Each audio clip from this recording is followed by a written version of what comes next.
Hey, good afternoon, council and staff, and those participating both in public and online, and welcome to council meeting for Thursday, August the 18th, 2022. With that, I will call our meeting to order.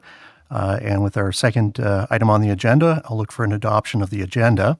There are a lengthy number of items that have been added, and read that out, look for a mover and seconder. That the content of the council agenda for August 18, 2022 be adopted as amended. And then we're including items 4.1, the in-camera reasons updated for personal matters about an identifiable individual, including town or local board employees.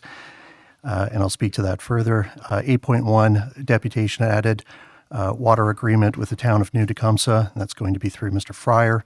8.2, a deputation added homeless services in supports in South Georgian Bay, Sarah Petal or Petal, I should say, on behalf of the Busby Centre Barrie and South Georgian Bay. 11.4.2, staff report added and recommendation updated P 2022-31 proposed minister zoning order MZO, revised Poplar Regional Health and Wellness Village.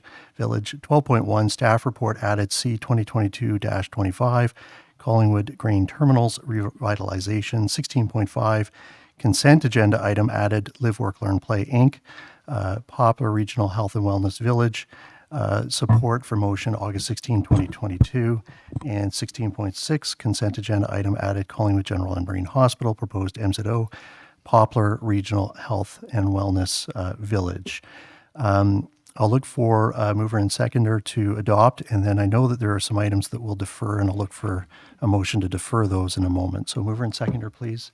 I've got Councillor Berman and I've got Councillor Doherty. Are there any questions to what I've just proposed? So I'm going to call for the adoption as been presented, and then I'll put a deferral. Oh, sorry, I do have. Yes, please. Thank you, Mayor Hall.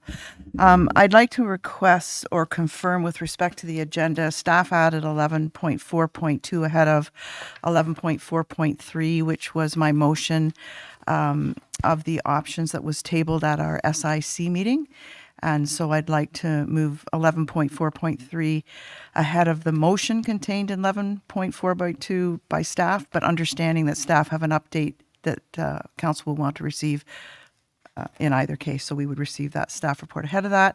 And then my other request is to move the consent agenda ahead of staff reports, as I would like to pull 16.3, 16.4, 16.5, and 16.6 and refer them to 11.4.2 as part of that discussion. Okay. I'm just going to note that. And the reason I'm going to note that, and I'll circle back in a moment, is that what's been tabled, because you're looking for direction specific to the item under 11.4.2, and I know that we've got a member who has a conflict, we'll deal with the first items, and then we'll circle back and I'll ask Councillor Carrier to remove himself if appropriate. Yep. So, okay. Thank you. So with that, then I'm calling the question as to the agenda and then the items that I've read in that were added through an amendment. Okay. And I do have a mover and seconder. All those in the affirmative? And that's carried unanimously. Thank you. Okay. So then, Councillor Jeffrey, specific to your items, you were looking to reverse the order. And as chair, we'll look to have staff make their presentation first. And then I have the ability to make that reversal at the time, and I will do so. Specific to the items 16.3, 4, 5, and 6, you were looking to have them moved forward, and we can do that as well. And Councillor Carrier, who has a conflict, can identify it such at that time, and we'll split it out. Okay? Thank you. There was question and conversation about potential deferral of items. 9.1 was the water update, and 15 was the county report. And I'm going to look to a mover and seconder to defer. And then there was also discussion around 17.11, and that was the discussion regarding CAO/mayor, something that was tabled last week, moved to this week. Are we looking for an actual deferral, or potentially are we looking for redirection? So on the first two items, 9.1 and 15, can I get mover and seconder? That's the water update and the county report. Councillor Berman, Councillor Hamlin, any questions? Seeing none, those in the affirmative, and that's unanimous. Thank you. 1711, there's been some discussion about potentially some redirection or a straight-out deferment. Somebody want to table that and state what they're looking to do? Yes, Acting Deputy Mayor McLeod. I'll be looking for a referral on that. Okay. You have a seconder for a referral? Councillor Jeffrey? Okay. And any question, comment? I have. Yes. What would that mean exactly in terms of this item? We're just referring it to our next meeting. Yes, thank you. But I will just so the public are aware, Clerk Almas, do you have a date in mind or a specific SIC or council meeting? Certainly. Thank you, Mayor Hull. So first question, the referral. So generally a referral is to refer it to for additional information. And if you're deferring it as is to the next meeting. So I'm not sure if you're looking for further direction with the referral, or if it's straight as is towards the next, because we could put it on the next council meeting or a standing committee, whichever council wants to defer it to. Okay. The seconder has her hand up, so I'll let Councillor Jeffrey. Thank you, Mayor Hall. So, I mean, the discussion I would have had this evening is with all due respect to the resources provided, it wasn't independent legal advice that I had anticipated when I first asked for this report. So I think the referral is appropriate to go back to staff and ask for an independent legal person. With all respect, I know that our in-house strategic consultant is a lawyer, but he's under the direct supervision of the CAO and would not be independent legal advice for council. And so I'd like to refer it back to staff to ensure that we get that independent legal advice. I don't know what the mover's intention was, but that was my intention of seconding a referral as opposed to a deferral. Okay. Acting Deputy Mayor McLeod, what was your intent? My intent was to receive that independent legal advice in camera. Okay. With the two comments offered, Clerk Almas, what's your direction in terms of the next appropriate meeting? Thank you, Worship. It was actually all the final report was reviewed in detail with our solicitor, Steve O'Melia from Miller Thompson. However, a referral to receive that independent solicitor commentary and an in-camera could be requested if that's the direction of council. It would appear that is the request. So we're looking at our next council meeting in September, or first available council meeting in September? Correct. Okay, and that's good with the mover and seconder? Any other questions on the request? Seeing none, I'll call the question. Those in the affirmative? And that's carried unanimously. That takes us to 3 on the agenda, declarations of pecuniary interest. I am aware of 2 this evening. And that would be 11.22. Councillor Madigan, I'll let you declare your interest, sir. Thank you, Mayor Hull. In regards to 11.2.2, it is something to do with the downtown, and I have been a business owner for a very long time in the downtown, so I'm going to step out of that one. Thank you. And I know that under 11.4.2 and .3 and various items perhaps under the consent agenda, Councillor Carrier, you have a conflict, and I'll let you declare that as well. Thank you.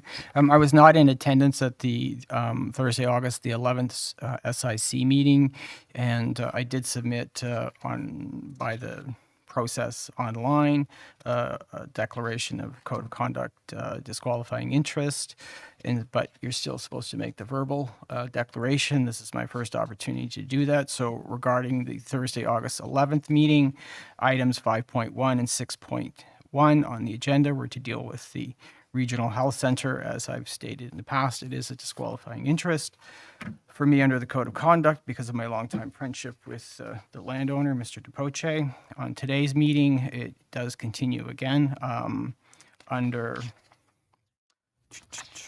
11.4.1, 11.4.2, and as Councillor Jeffries had these other items pulled, 16.3, 16.4, 16.5, 16.6, for the same disqualifying interest under the Code of Conduct, my longtime friendship with the landowner. Thank you. That's perfect. Thank you on both matters specific to last meeting and today's meeting moved forward. If there are any other declarations as we move to go in camera or throughout this evening, you know what to do. So with that said, we'll move to item 4 on the agenda, which is the in-camera, which brings us here this afternoon. Whereas the clerk hereby concurs the reason for the in-camera session be duly reviewed and considered, and the matters are authorized under the exception provisions to conduct a closed session in accordance with the Municipal Act prior to proceeding into closed session. Therefore, be it resolved that this council proceeds in camera in order to address a matter pertaining to the security of the property of the town or local board, which is item A, personal matters about an identifiable individual, including town or local board employees, item C, a proposed or pending acquisition or disposal of land for town or local board purposes, A, B, and C, the receiving of advice that is subject to solicitor-client privilege, including communications necessary for that purpose, item C, a position plan, procedure, criteria, or instruction to be applied to any negotiations carried on or to be carried by or on behalf of the municipality or local board, and again, A, B, or C. Items for discussion: A, accommodations, B, potential land acquisitions, and C, the Culbert Estate. Could I get a mover and seconder, please? I've got Councillor Hamlin, Councillor Berman. Are there any questions as it relates to the in-camera matters this afternoon? Seeing none, I'll call the question then. All in favor, and that is carried unanimously. So with that, at 2:12, we will move from our chamber across the way and proceed in camera. Thank you.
Hey, Council, it's 4:16 p.m. And if I could get a mover and seconder to take us from in-camera back into the public session. I've got the acting deputy mayor and I've got Councillor Councillor Madigan, my apologies. All those in favor? And that's carried. Thank you. And now that we are back into the open session, we had 3 items of discussion this afternoon. All 3 of them have a rise and report, and I'll take them through one at a time. Look for mover and seconder for each. And so the first one here was with regards to staff accommodation report update, or CCS 2022-11. Whereas the Georgian Triangle Humane Society, GTHS, has identified a new location for an expanded animal shelter care facility, and the GTHS is interested in the town acquiring their current building located on municipal lands adjacent to the Town of Collingwood Public Works building.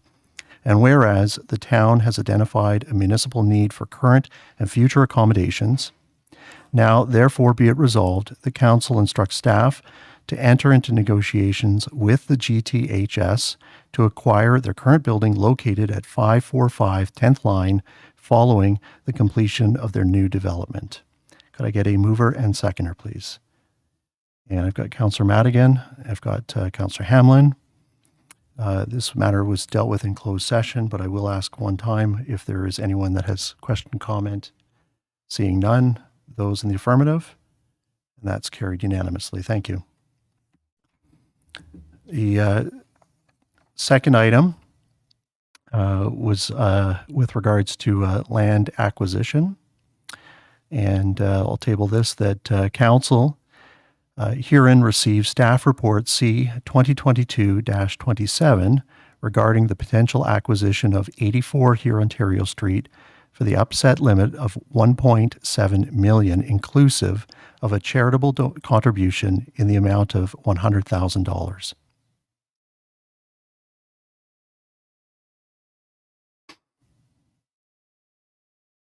The council authorized the use of funds from the Land Acquisition Reserve Fund to an upset limit of $1.7 million for the acquisition of real property, plus any additional costs associated with legal fees, appraisal fees, land transfer tax, subject to the requisite appraisal being completed. And the council authorized the CAO and clerk to execute an agreement of purchase and sale with ability to negotiate any minor amendments to terms and conditions. And further, that the clerk provide the required notice of the land acquisition once the agreement has been entered into, both parties consent to the sale. Look for a mover and seconder. I've got Councillor Berman, I've got Councillor Jeffrey. And again, this is an item discussed in camera. Call one last time for any question, comment. Yes. Through you, Mr. Mayor, I'm wondering if staff could just comment briefly on why this property would be acquired.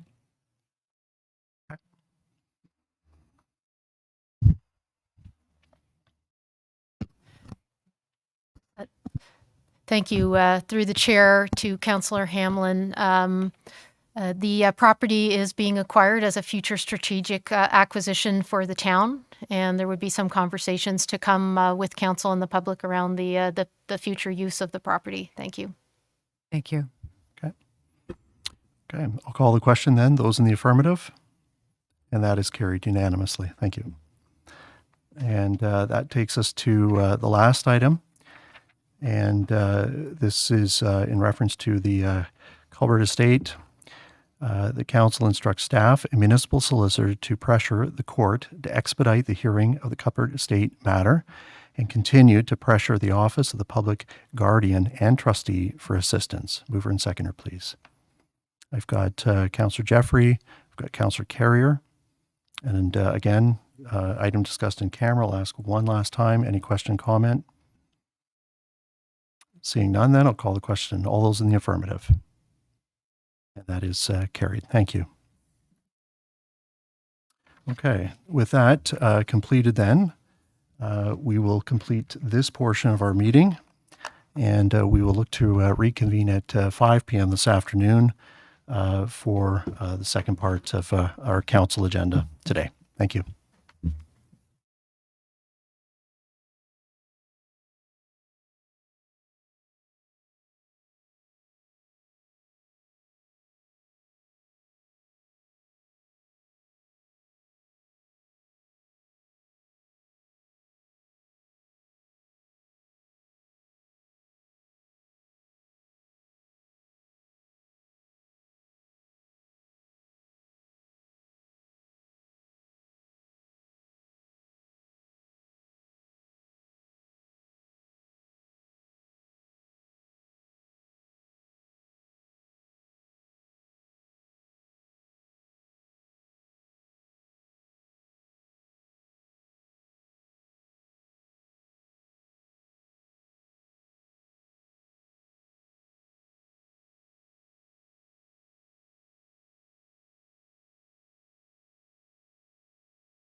That's not a bad way to Council, I'll bring us back to order, please. The council and staff and those who are attending both in public and online, this is the second part of our meeting, commencing shortly after 5 p.m. We started this afternoon at 2, had a number of in-camera items that we addressed. For those interested, there was a rise on 3 particular items, or I should say a rise in report on 3 particular items that people may find of interest. I would also note that at the outset of the meeting, as it relates to the adoption of the agenda, there were 3 items. I don't want to deem them as minor, but they were items that we felt that we could move to a later date, as we've got a very full meeting tonight. They are items that are 9.1. That was the CAO's monthly update as it relates to water, and that report is an ongoing. Item 15, which is our county report. item 17.1.1, an item related to CAO mayor role and relation. And again, that has been referred. We also had two declarations of pecuniary interest or conflict, and I appreciate that those councils have already stated them. So with that said, I'm going to then start with our land acknowledgement, and we will then move into the heart of our meeting for this evening.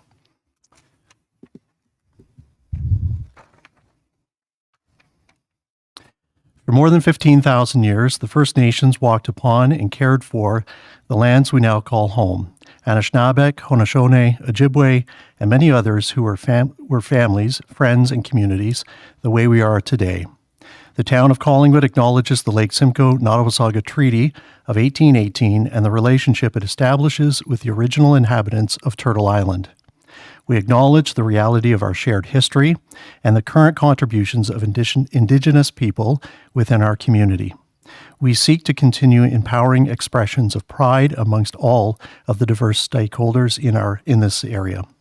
We seek to do better and to continue to recognize, learn, and grow in friendship and community, nation to nation. And with that, we'll move to item 6 on our agenda, adoption of minutes. And that the minutes of the regular meeting of council held July 25, 2022, and the special meeting of council held August 3rd, 2022, be approved as presented. A mover and seconder, please. Got Councillor Madigan and Councillor Doherty.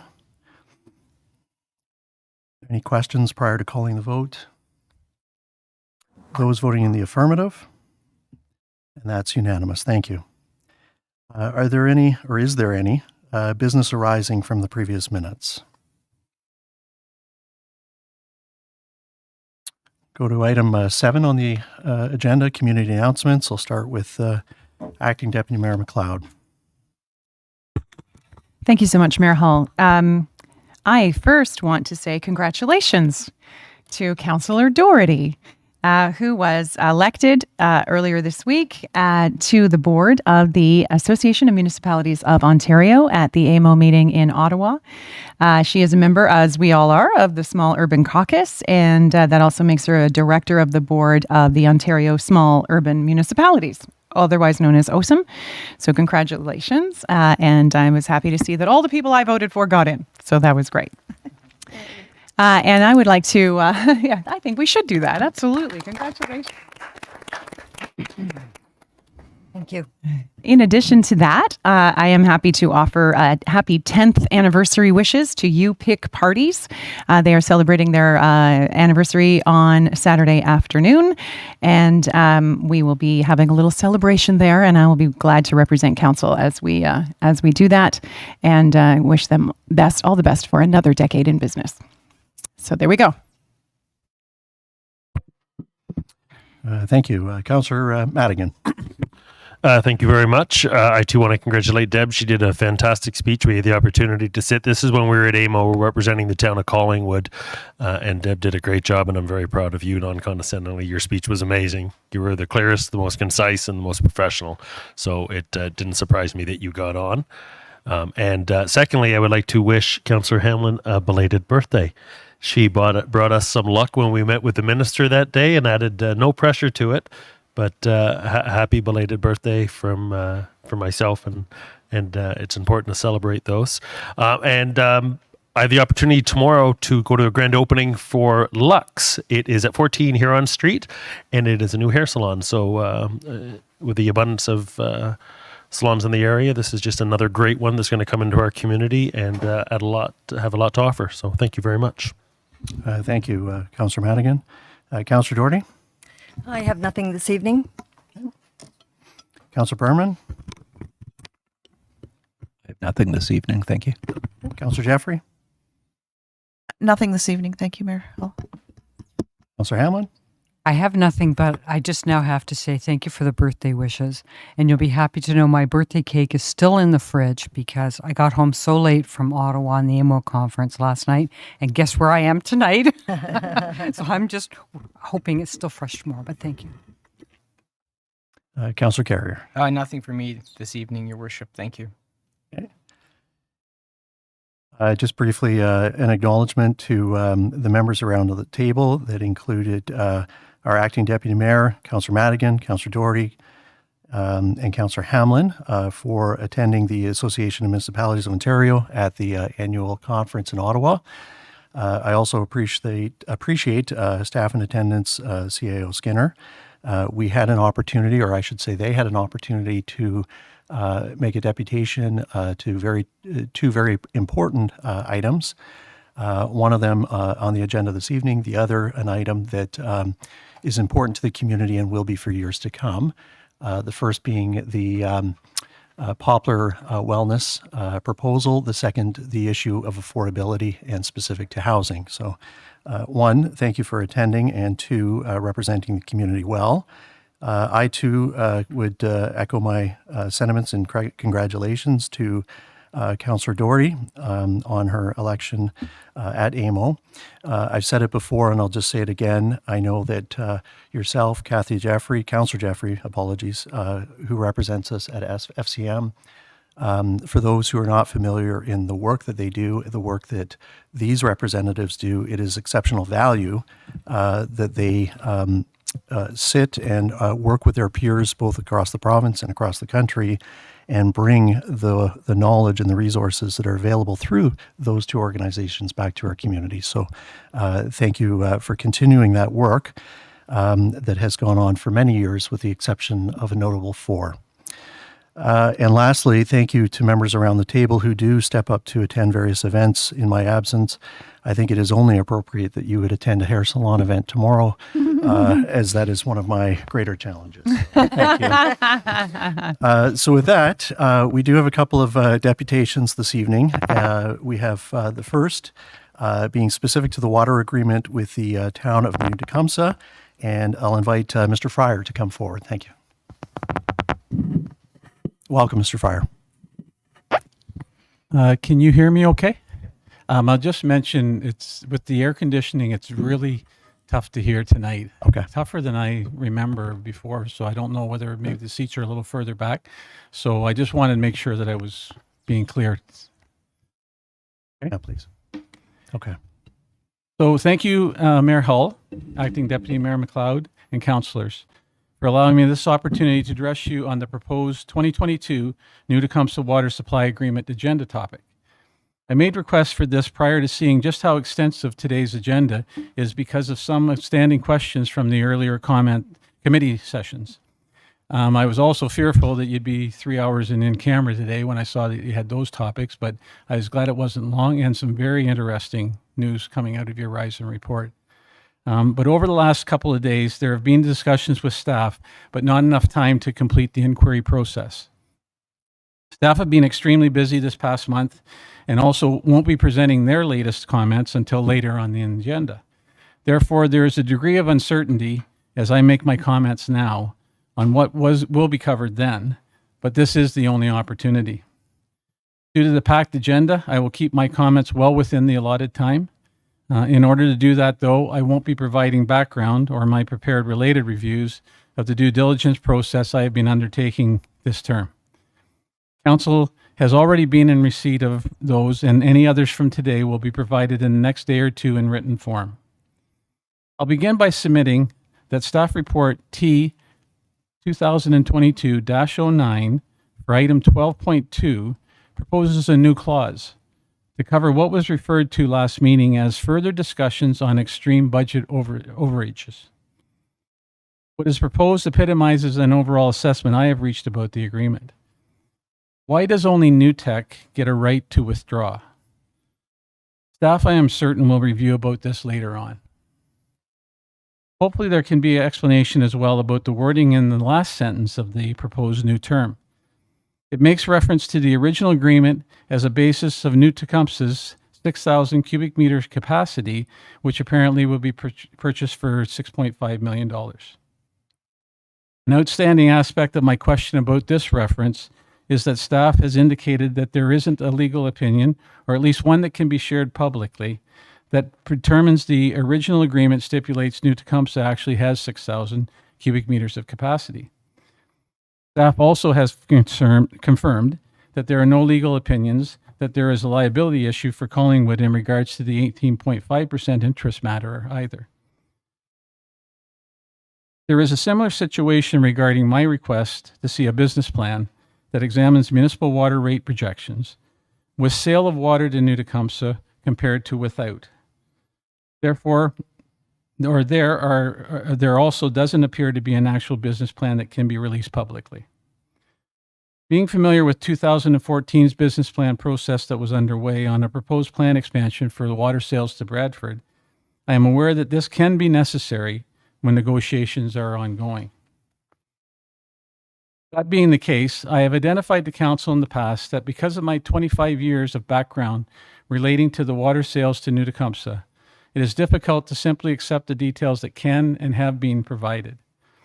Without supporting detail, currently it appears that the outcome of the negotiated agreement places an inordinate amount of burden on Collingwood ratepayers. It also appears that some terms should be strengthened to ensure that Collingwood's understanding is clearly specified. One area is on the Collingwood pipeline, which had clearer language in the original agreement on Collingwood's ability to take service laterals off for our own municipal use. I understand there's a dispute resolution process on unresolved issues, but this really should not have to be used often. As found with the original agreement, interpretation can differ when the clearer language isn't there. If ever required, boundary change impacts are another that should have specific enhancements to avoid differing interpretations of Collingwood's rights when they need to be exercised. Before closing, I submit to Council that this matter has been publicly discussed for only just about 5 weeks. I don't think it's a surprise then that there are still some aspects of the agreement terms that are unclear to the public, which should, with such a short time period, utilized. In that regards, I believe it was established at your last meeting that if there is a lame duck situation occurring tomorrow, this would not preclude Council from completing the process even a month or more from now. I would also submit that Council's most important reason for providing further consideration is that it will fall upon the next Council to execute this agreement when dealing with New Tecumseh on what is now a budgeted massive $120 million capital investment. Perhaps as well, while still under an ICBL, on supplying more potable water to our neighbors through to the south end of the county. As I've gone over this with Council in the past, I too am a proponent for review analysis of all major capital expenditures to ensure the forecasted benefits are realized or the reasons identified when they are not. The next Council will be relying heavily on the final terms of this agreement to ensure the future analysis can be accurately completed. My earlier assessment is based on the information to date, but of course there still will be your extensive discussion later on today, and I will remain in the audience this evening to hear those. To close off, I would summarize that further review can and should be done, which would, in my opinion, be the prudent course of action at this point in time. Thank you again. I appreciate Council allowing me to participate. Okay. Thank you, Mr. Fryer, and I do note and appreciate your ongoing interest in this matter as you have presented several times, which is appreciated. And I do recognize that there has been ongoing correspondence between our staff and yourself in an effort to answer the questions posed. Is there anyone around the table that would have a question at this time for our deputant? I'm looking over at staff. Was there a question? Or yes, go ahead, CEO Skinner.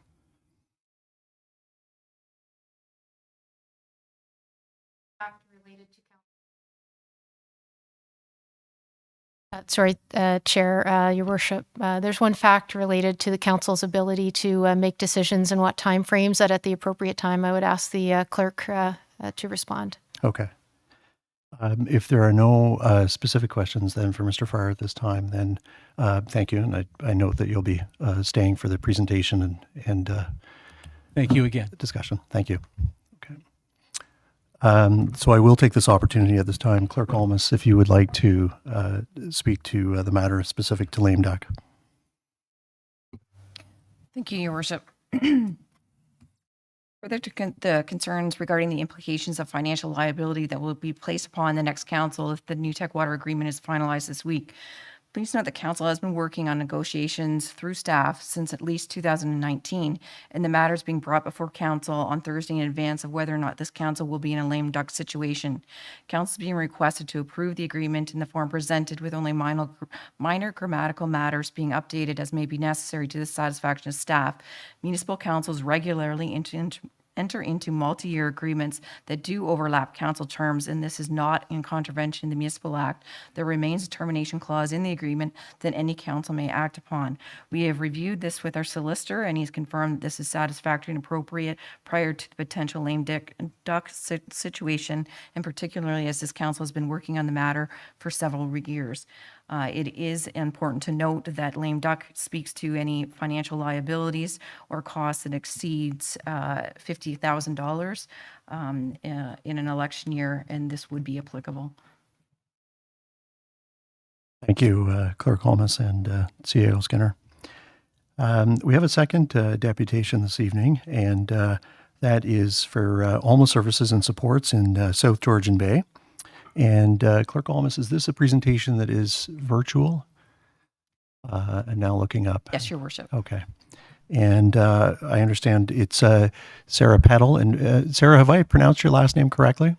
Yes, thank you. Oh, okay, great. And Sarah, I understand online you've got a couple of individuals from the county perhaps that are also with you. So if you would like to make introductions, you can, and you have 10 minutes, please. Yeah, I had planned on being in person. Unfortunately, we're in outbreak in our location in Barrie, so I felt it was safe to stay here and not attend in person. I do have Wendy Hembrough from the County of Simcoe, and I believe Laura D'Ambrosio is also here from the County of Simcoe. So I will do my deputation, and then if there's anything for them to add, they can as well. So thank you. Thank you so much for having me here this evening. We wanted to just bring some highlights of what we've been up to, as well as what is the current need in our community. So the Busby Centre, South Georgian Bay, formerly known as the Out of the Cold Collingwood, is really, it's a bittersweet type of situation. We're here to share some really important news, but also say that we are very excited to be part of this community and part of the solution to end chronic homelessness in South Georgian Bay. So next slide. Just a quick background, just how Busby Centre ended up in your community.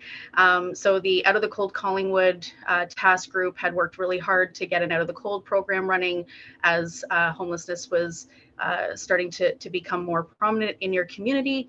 And so the first season of Out of the Cold Collingwood was from winter of 2019 to March 2020. And then the pandemic that changed all of our lives in March 2020 hit. That model of winter overnight sheltering became a year-round situation that we needed to facilitate in all communities, and the Out of the Cold Collingwood took on that work in Collingwood. By September 2020, they realized, being a new organization and newer to the work, that they would like some support and expertise from the Busby Centre. So we came in to operate that motel model in September, and then through further discussions with the Out of the Cold Collingwood, we did acquire the operations of Out of the Cold Collingwood officially in April 2021. Next slide. Why Busby Centre? We were approached because we have been providing homelessness services for 29 years in Barrie and Simcoe County. We have been a significant partner with all of the agencies throughout the region, but specifically in South Georgian Bay for the last 20 years. And we bring forward housing-focused programming, services, and staff to facilitate this really important work for high acuity individuals. And we also bring some complementary outreach work that we do that helps with homeless services to shelters and all the other services. Next slide, please. one of the things that was really apparent when we came to the South Georgian Bay area was that Collingwood cares, and we've seen, you know, a lot of volunteerism and great leadership within the community, and specifically around this council. You know, Collingwood, you know, I don't have to remind you guys, but you know, you guys had committed the $75,000 to help Collingwood out of the cold get up and running. They received the first year of funding to operate that first inaugural season, and then they provided a report back to CAO Skinner, and then had received the second allotment to facilitate. However, pandemic interruptions happened, and we moved into a pandemic response model. And like I said, there was changeover within organizations, et cetera. So with that second year funding, we did, upon approval, implement some outreach services that were complementary to the shelter that we were providing through the motel. So we were working, our team was coming into the community and working with the other agencies within South Georgian Bay to make sure that everybody was getting off the street during that pandemic. And we will be providing a year 2 end report to CAO Skinner by August 31st. With a request for the third year of the $75,000. Next slide, please. I just wanted to highlight some pieces that I think are really important.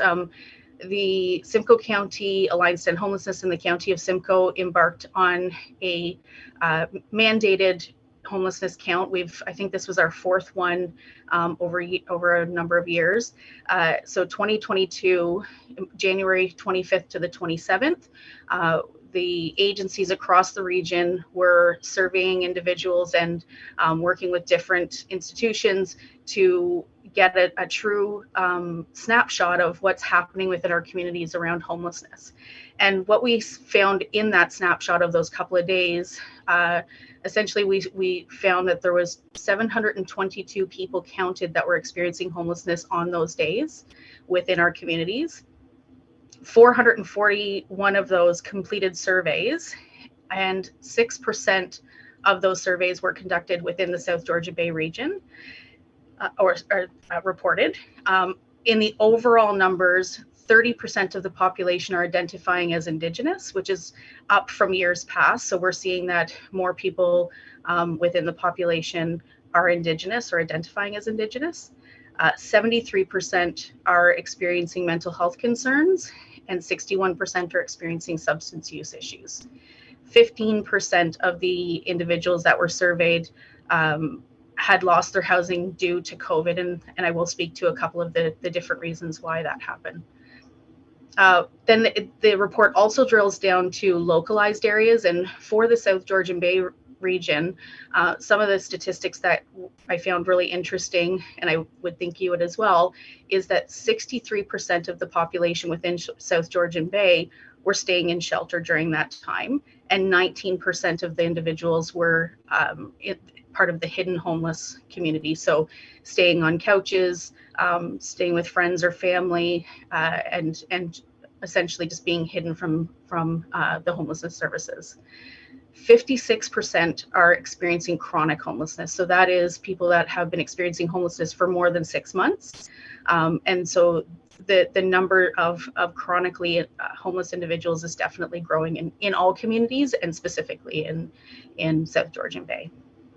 44% of the population that are experiencing homelessness in South Georgian Bay are male, and 56% are identified as female.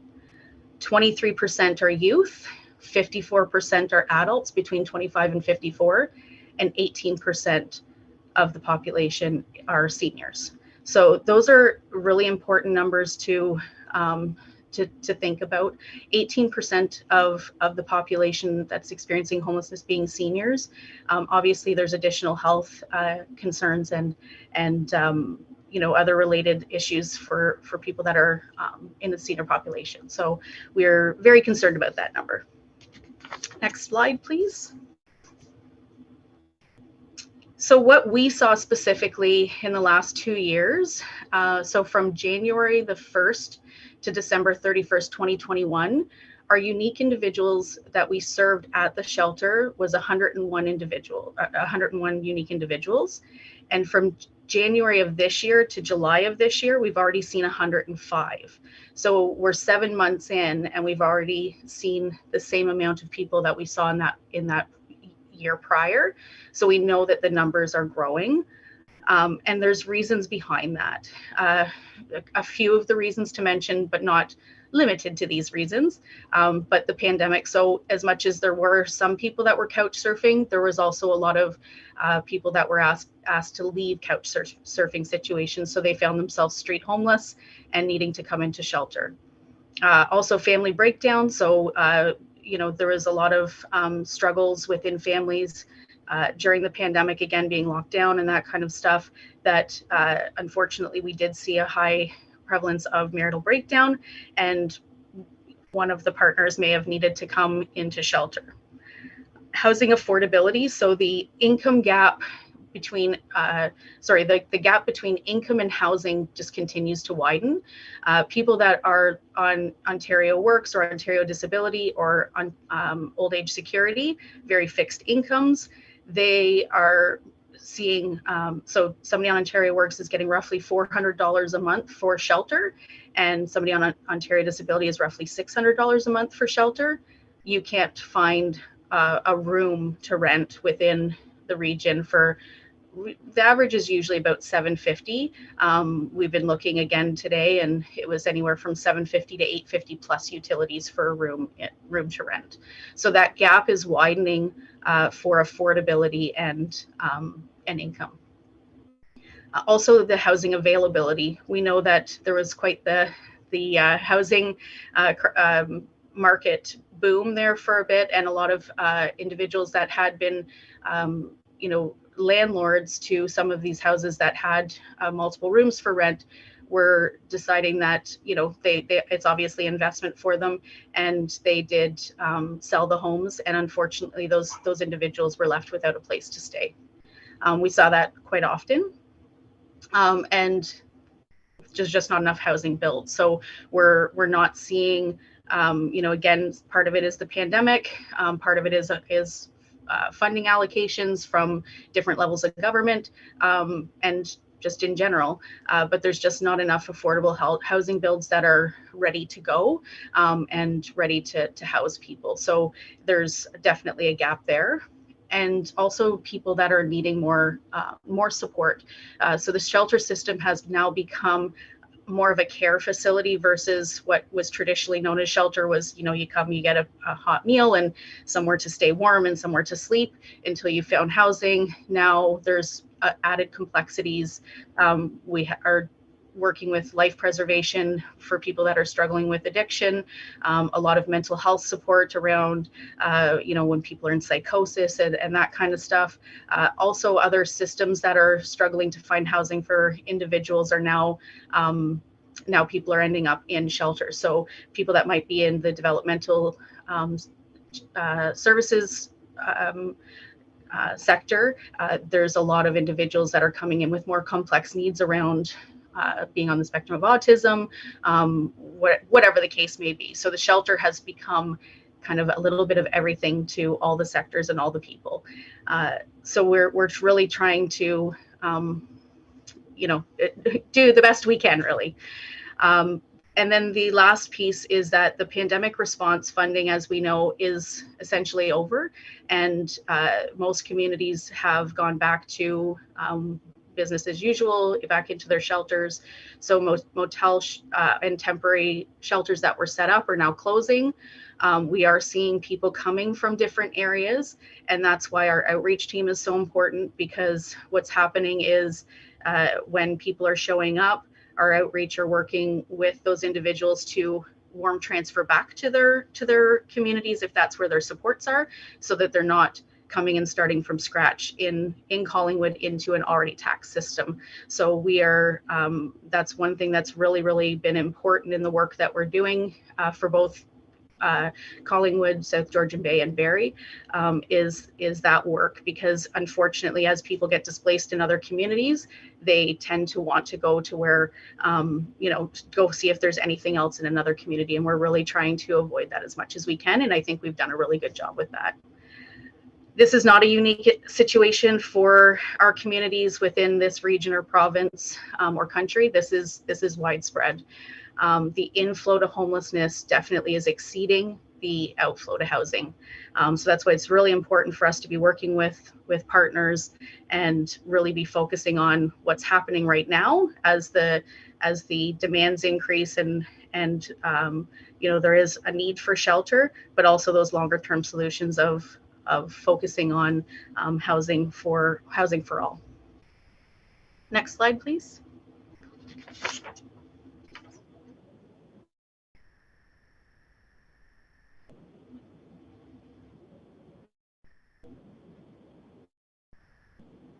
For sure.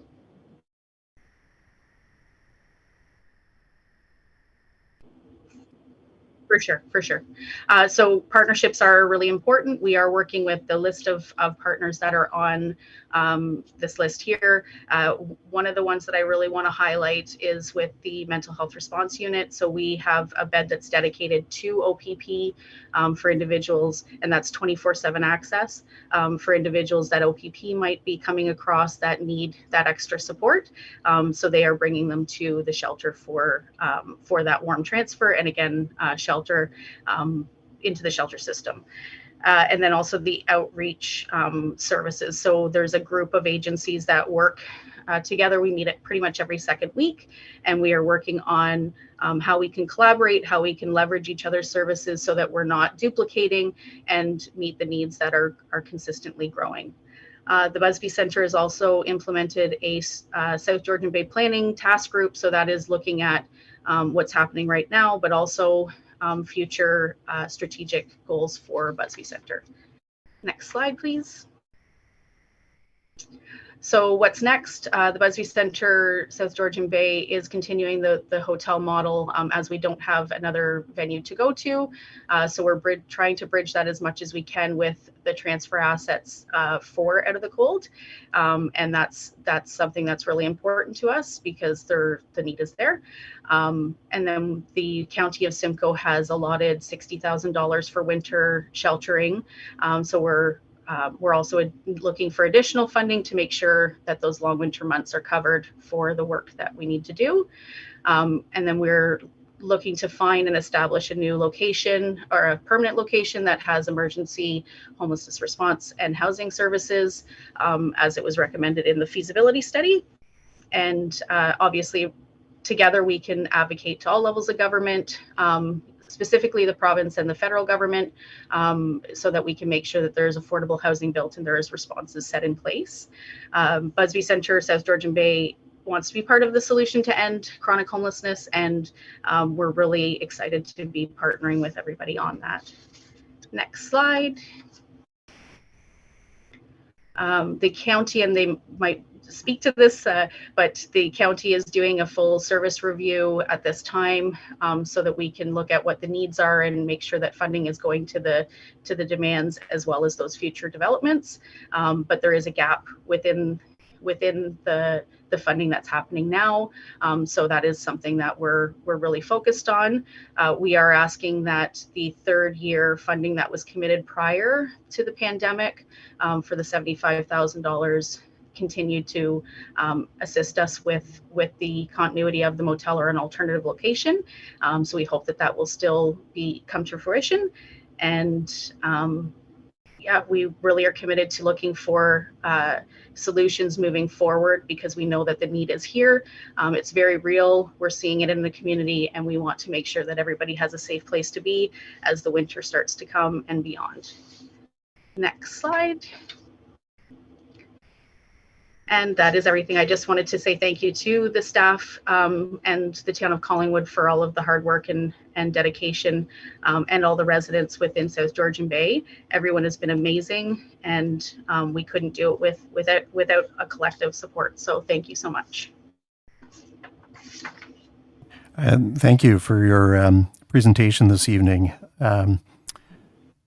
Is there anybody from council that would have a question, comment that they would like to offer? Go ahead, Acting Deputy Mayor. Thank you so much, Ms. Peddle, for coming to see us today. You're very timely. I'm not sure which of my colleagues sat in with me at the session on housing and homelessness at the AMO conference on Tuesday afternoon. But one of the speakers, Daniel Brandt of Queen's University, spoke about how every dollar that is invested in the most vulnerable in our communities saves us $2 when it comes to foster care and justice care and healthcare and all of the other systems that we have in place in our social safety nets. And so I am very confident that if it were to come to a vote, that this investment would pass.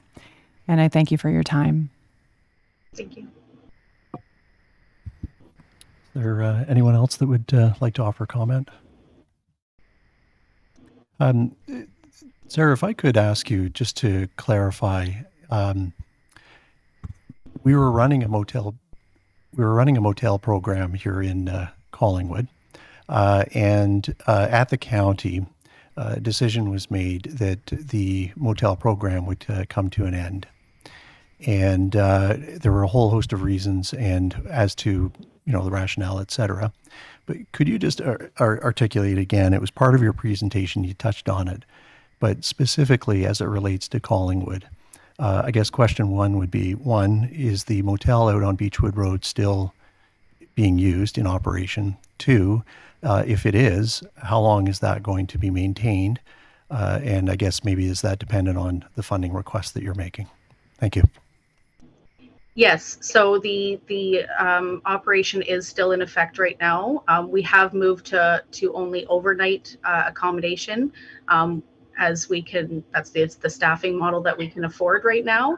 But we are facilitating overnight sheltering at that same motel at a reduced capacity.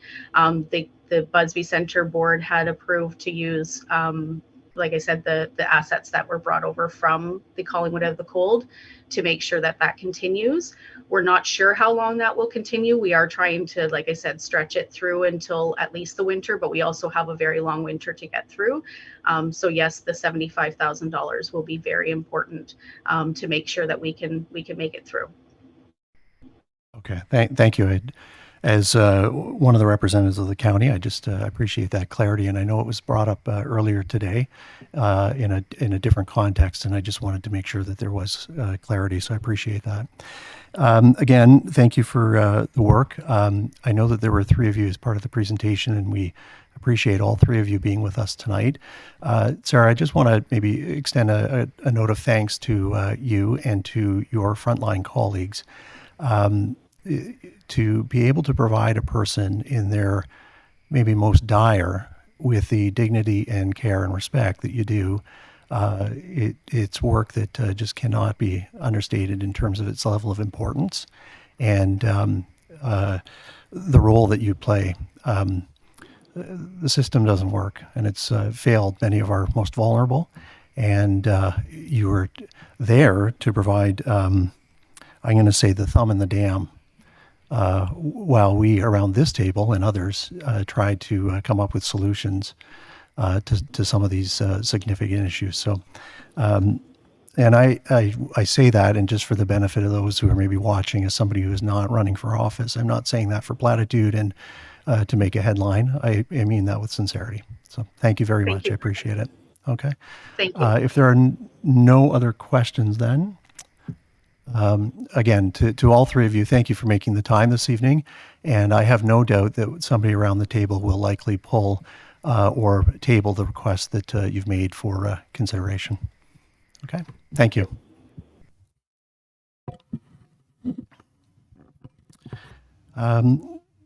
So with that, we are going to continue forward. I mentioned at the outset of the meeting tonight, item 9 or 9.1, update on water capacity and land use planning study. That is an item that we are moving forward to another date or to a future date. And that takes us then to reports, or under number 10, reports of minutes and other committees and boards. and we've got police services. So that the minutes of the following boards be hereby received and recommendations contained therein be approved. Collingwood Police Services Board minutes, June 24, 2022, and Joint Police Services Board special meeting minutes, June 28, 2022. And I will look for our Police Services Board chair as our mover, Councillor Jeffrey. Thank you. And could I get a seconder, please? I've got Councillor Berman. Is there anyone who has a question perhaps for our chair or our CAO or even myself who is a member? Okay, seeing none, then I will call the question. Those in the affirmative? And that's carried unanimously. Thank you. Takes us to 11 on the agenda, and there are a number of items we've got here from the Standing Committee report. So 11.1.1, the Council received the Special Strategic Initiative Standing Committee report from its meeting held July 25th, 2022, and hereby approve the recommendations contained within the report as presented. T 2022-06, Water Supply Agreement, Town of New Tecumseh. The recommendation that draft agreement be subject to the incorporation of the final legal comments received in consideration of any further public input or direction of Council prior to the August 8th, 2022 Strategic Initiatives Committee meeting and the Council final review and consideration on August 18th, 2022. And they would contain the minutes of July 25th, 2022, and then the actual agreement noted as T 2022-06. Could I get a mover and seconder, please? Councillor Madigan and Councillor Doherty. Are there any questions specific to this item this evening?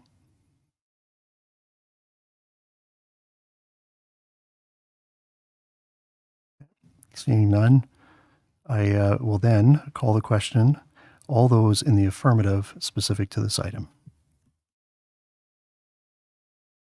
That is carried unanimously. Thank you. Moving to the next item, 11.2.1. That would be the Council received the Strategic Initiative Standing Committee report from its meeting held August 8th, 2022, and hereby approve the recommendations contained within the report as presented. CAO 2022-11, Tree Canopy Preservation and Augmentation Next Steps. Recommendation to retain consultants funded from corporate contingency and general reserve funds to complete various works and to approve an in-year additional expenditure of $75,000 to fund immediate tree maintenance and removal, and direct staff to present the request for an urban forestry unit during the 2023 budget deliberations.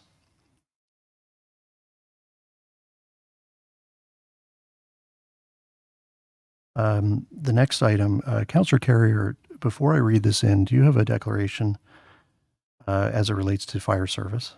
I have a question of the clerk because it did come to one previous council meeting in July, and it also came to the last meeting, and the motion had been severed and I had declared a pecuniary interest on this matter. I have not declared one here because I thought we were just approving the decision of the committee, but I will look to the clerk if I need to. I have no issue with declaring a pecuniary interest as I stated in the previous meeting. Yep, fair enough. Clerk Almas.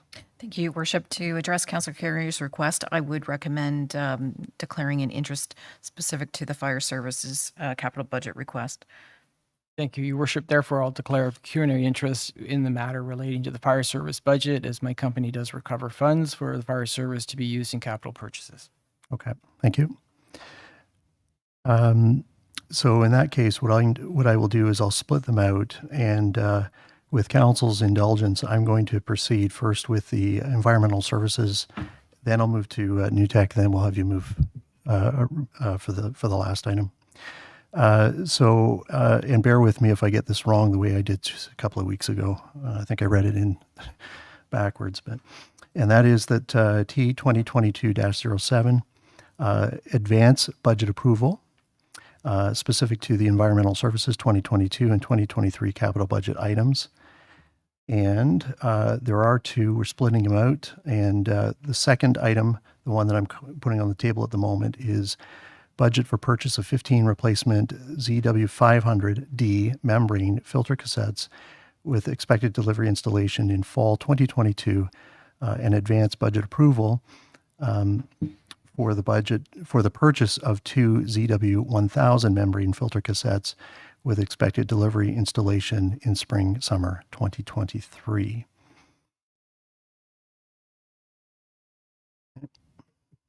And lastly, we've got T 2022-08, the water supply agreement with the town of New Tecumseh. Recommendation that the proposed draft agreement be subject to incorporation of any further public input and direction from council and brought for final review at the August 18, 2022 council meeting. Mover and seconder, please, for the items that I've just read out. I've got Acting Deputy Mayor McLeod and I've got Councillor Doherty. Any questions before I call the vote on these items read out? Okay, seeing none. All those in the affirmative. And that is unanimous. Thank you. So thank you, Councillor Carrier. And so noted at 5:51.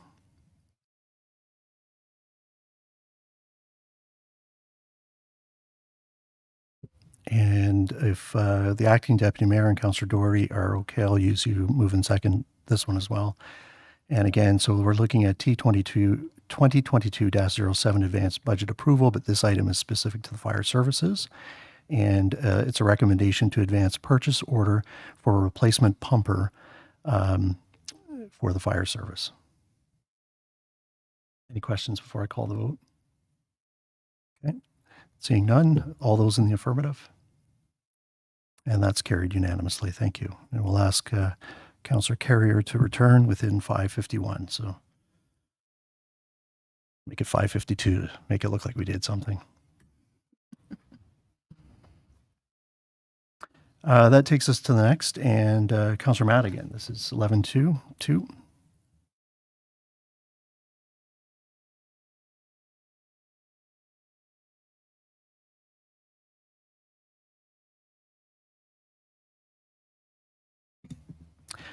Staff Report C 2022-24, Operations Downtown Collingwood Gateway Features be received, and that Council approve the BIA Board of Management's recommendation to proceed with the Gateway Feature concept, not an archway, that utilizes the town's Parks, Recreation and Culture's public art policy with the focus of the feature becoming an integrated public art installation anchoring the downtown core, as well as creating the needed economic driver and wayfinding attraction to support the downtown business community, and that council directs staff to support the BIA to facilitate the public art plan as proposed.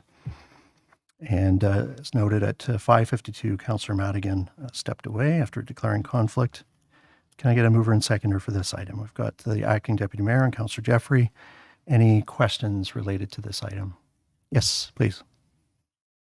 Thank you, Chair.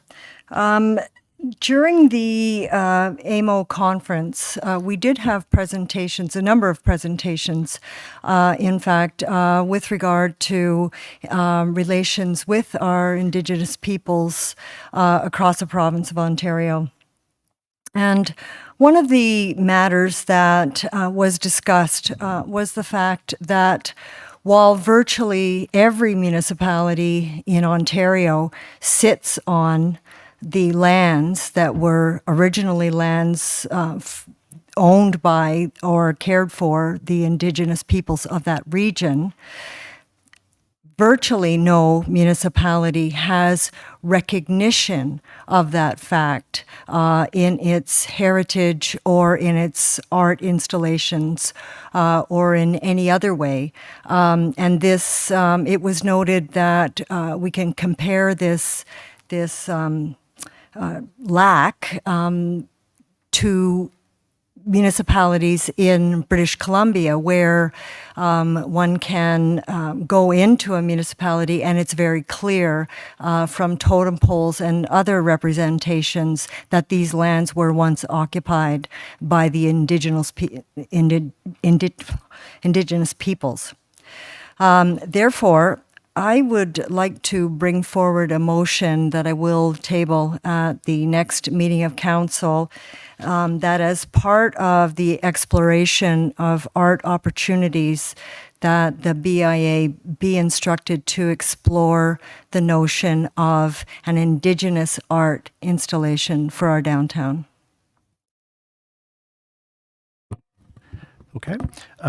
So we'll look for perhaps either a notice of motion at a later date that then could be incorporated at a future opportunity. So to your point, well taken. However, and I say this with respect, you should be proud of the fact that you were on a council that supported one of the most significant investments in South Georgian Bay, and that was the Awen Gathering Circle.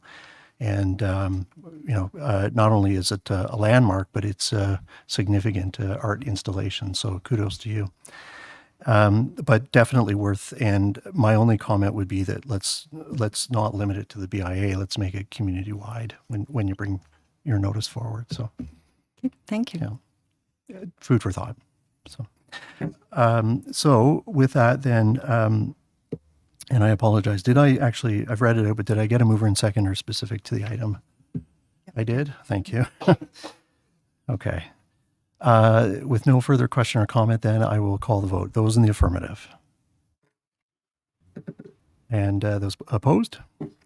And that is noted. Thank you. And we'll look to have Councillor Madigan come back in.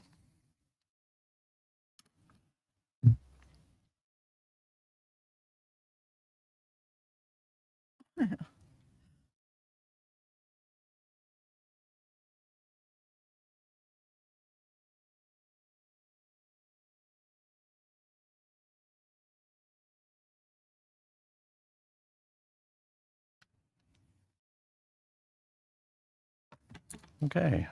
So we have Councillor Madigan back at 5:57. That takes us to our next item, which is 11.3, which is the Standing Committee report related to the Development Operations Services meeting on August the 8th, 2022. And I'll read this in, and that is that Council received the Development Operations Services Standing Committee report from its meeting held August the 8th, 2022, and hereby approve the recommendations contained within the report as presented. These were the items that were approved unanimously, and they are P 2022-28, the Heritage Permit Application, 58 St. Paul Street. This is a recommendation for demolition. Recommendation to issue a heritage permit to demolish the existing building located at 58 St. Paul Street with site plan control approval being obtained prior to undertaking any demolition. PW 2022-16, amendments to town development standards, recommendation to approve the amendments to the town of Collingwood development standards. P 2022-30, authorization bylaw to execute an amending site plan control agreement. This is for 502 Hume Street, proposed Candlewood Hotel. That bylaw number 2022-069, being a bylaw to execute an amending site plan control agreement for 502 Hume Street be enacted and passed this 18th day of August 2022. Could I get the chair and vice chair as my mover and seconder? So I've got Councillor Jeffrey, Councillor Doherty, thank you. Are any questions related to the three items on the table? Yes, sir. Thank you. For the section for the amendment to the Town of Collingwood Development Standards, page 1 of 3 or page 233 of 500 of the agenda, where it talks about maximum design flows for the sanitary sewers and design flows. It talks about the peaking factors using certain, I guess, established engineering principles. Have we taken into account that because of climate change that are seeing some exceedances of issues with too much flow during a storm event? And because if we're using an older design standard that we're updating our new design standards, I'd hate to think that they're out of date before they're being actually implemented. Fair question. Thank you. And I'll look first to our CAO, perhaps to offer comment. I'm not sure. Or thank you. I do see that Director Slama is with us as well. CAO, do you want me to go directly to Director Slama? Sorry, thank you, Your Worship. Yes, I think you should go to Director Slama, Great, please. thanks. Director Slama, welcome. Thank you. Good evening. Yes, so through you to Councillor Carrier. So absolutely, when we're going through something like a master servicing plan, we're taking into consideration what we're seeing in actual flows.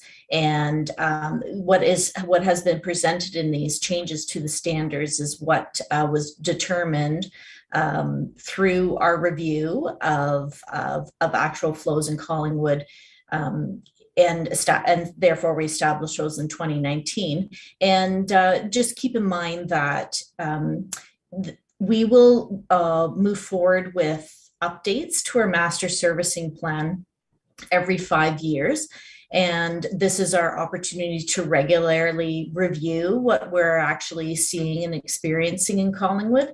And in particular, related to stormwater flows, right? We're also looking at that when we work towards our master stormwater plan. And so that will be another opportunity for us to, upon review of our actual system, and again, looking at doing some flow monitoring and looking at what we see on different different storm situations, we may establish a change to standards. So I think, while our Collingwood development standards have been the same for many years, that they probably shouldn't. And as we update these master plans, typically on a 5-year basis, we should always be looking to update our engineering standards following the acceptance of those plans. And that would be our intention moving forward. So,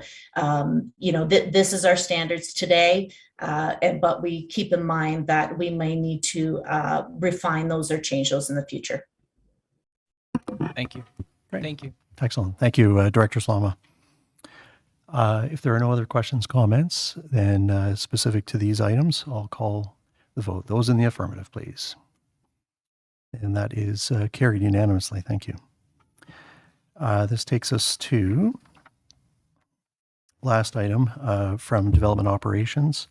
And again, I'll look to my same mover and seconder, and that is that Staff Report P 2022-29, Trails of Collingwood Plan of Subdivision, proposed revisions to a draft approved plan of subdivision and zoning bylaw amendment be received, and further that the amendments to the Trails of Collingwood draft approved plan of subdivision, including the updated conditions of draft plan approval, be approved, and further that the amending zoning bylaw amendment to support the implementation of the amendments to the Trails of Collingwood draft approved plan of subdivision be enacted and passed, and further that the developer landowner be requested to investigate and, if eligible, apply for brownfield redevelopment or similar funding, and if successful, return to council with a revised remediation plan, including full or partial offsite disposal of the contaminated soils. And further that the town and at its sole discretion may initiate or partner in the remediation of Block 53 and may redevelop the lands for such purposes as deemed appropriate in the future. That bylaw number 2022-07 being a bylaw under the provision of Section 34 of the Planning Act, RSO 1990, CP 13, as amended, be enacted and passed this 18th day of August 2022. So again, looking to Councillors Jeffrey and Doherty as my mover and seconder. And Councillor Jeffrey, question, comment? Yes, thank you. Just through to staff, I think my recollection is that there's an operative clause that's been added that wasn't discussed until probably after our development and operations meeting, and that was with respect to the potential of brownfield remediation funding achieved by the proponents. So I just wanted to ensure with the clerk that if that needed to be an amendment to what actually came out of the development operations meeting proper, or if it's okay because notice was given to the public and it's been included, but not all members of development and operations would have been aware of that coming out of our committee. So I'd just like to clarify that. Okay, fair point. Clerk Holmes? Certainly, thank you, Your Worship. Notice doesn't have to be provided if it's a staff addition to the recommendation. So it was noted in the staff report. It was a new addition to this item. So it can be approved as is without an amendment to add it in. Thank you for that response. I think it was a brilliant addition that Councillor Doherty had brought to staff's attention at the end of the meeting. So I'd like to recognize her initiative. Okay, thank you. Councillor Doherty, you had your card up? No, just to say that I was very pleased to see that it had been incorporated into the recommendations because there is funding available through FCM, the federal government and the provincial government for brownfield remediation. And if there was an opportunity for this proponent to avail themselves of this funding, then we could wind up with a site that's even better remediated than what the original proposal was. Okay, thank you. Are there any other questions, comments specific to this item? Yep. Councillor Hamlin? Yes, thank you, Mr. Mayor. I spoke against this, the approval of this resolution at council or at committee level. And I appreciate the addition that's been made, and it would be great if funding could be found from another level of government that would assist in the developer's costs of moving the contamination off-site. But there's no guarantee of that. And I know that there are a lot of costs associated with developing properties, and this particular landowner has a cost, which is the fact that he has to deal with the contamination on this property.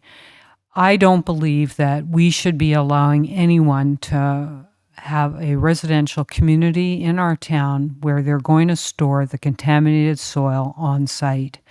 And if it's too expensive for him to move it off site now, well, he's owned the property for a few decades. He can wait a few more. The value will keep going up, and eventually it will be worth the cost for him to move it off-site and develop it. But I will never vote in favor of contaminated lands being stored on a residential site. Thank you. Okay, thank you for that comment, Councillor Hamlin. Is there anyone else that would have a question or comment specific to this matter? Yes, Councillor Jeffrey. Thank you, Mayor Holland. I'd just like to respond to Councillor Hamlin, or just clarify for the public that the staff report was very clear that all of the science and the engineering was available to us to meet our standards of care in terms of the storage and the new products available. And I know that the committee asked many questions in terms of the success and performance of the materials that would be used to contain it. And I was very satisfied that our experts in the storage of that were meeting or exceeding our expectations for our town policy. So I just wanted to make that clear. Okay, thank you. Any other question, comment? Okay, seeing none then, I will call the question. Those in the affirmative? Yep. Those opposed? And that is so noted. Thank you. Takes us then to item 11.4.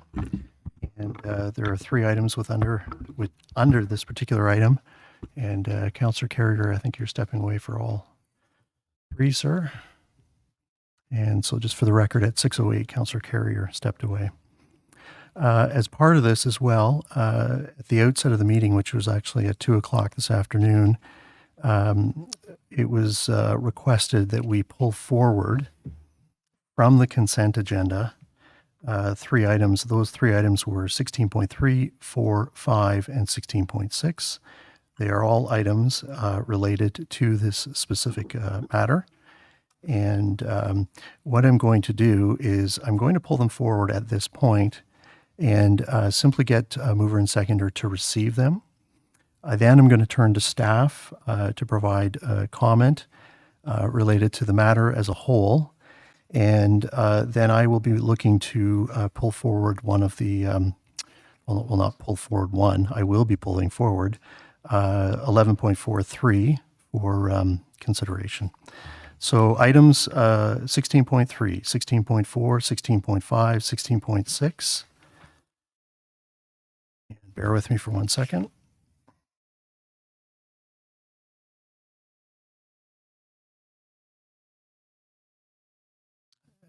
Specific to the consent. So the council hereby receive the general consent agenda, and further that the information and opinions provided in the general consent agenda are that of the authors and not verified or approved as being correct.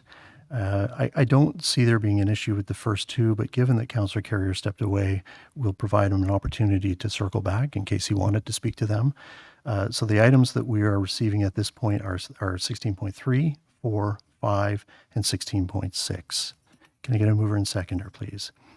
I've got Councillor Jeffrey, I've got Councillor Madigan, and I call the question to receive. Okay. I'm going to then go back to 11.4. And through the discussion, if there is one of those items that has been received and you would like to request to pull it for comment or inclusion in your comments, please do. Please clearly state that you're pulling an item and that you're offering comment at that point. At this time, given the significance of this particular matter as it relates to the community today and for decades to follow, I'm going to look to our CAO Skinner to provide us with an update, an overview, and some comments specific as to this significant matter. Thank you. Thank you, Your Worship. Director Valentine is on a medical leave, so we do have present, and you'll see them likely on your screen. We have Manager Lindsay Ayers, our consultant experts Ron Palmer and Rowan Faludi, our solicitor Stephen O'Melia, and Manager Kenny from Economic Development available to answer any questions that are needed. Process-wise, because the August 11th staff report was not formally received, staff were able to consider the discussion and any new information that was received since that report was published, and we have incorporated it, as well as answers to the questions that were provided, asked by council, and provided the answers provided by our expert consultants, solicitors, and staff. All the changes are in the recommended motion and the amendments section to make it as clear as possible to the council members who had already waded through and the public members who had already waded through that long report what should be read again. I was also able to confer with the Integrity Commissioner prior to publishing the updated report that you see today to confirm my understanding of the CAO and staff roles in this unusual situation, which does include the provision by staff of the best professional advice available to council for consideration in your governance and decision making, as this is a big decision for council. Further, I wish to draw your attention that there is an alternate motion from Councillor Jeffrey. It's clearly posted as the mayor mentioned in both the agenda and the reports amendment section. And I understand that it has been moved forward in the agenda to be considered first, but I'll leave it to the chair, of course, to manage the orders.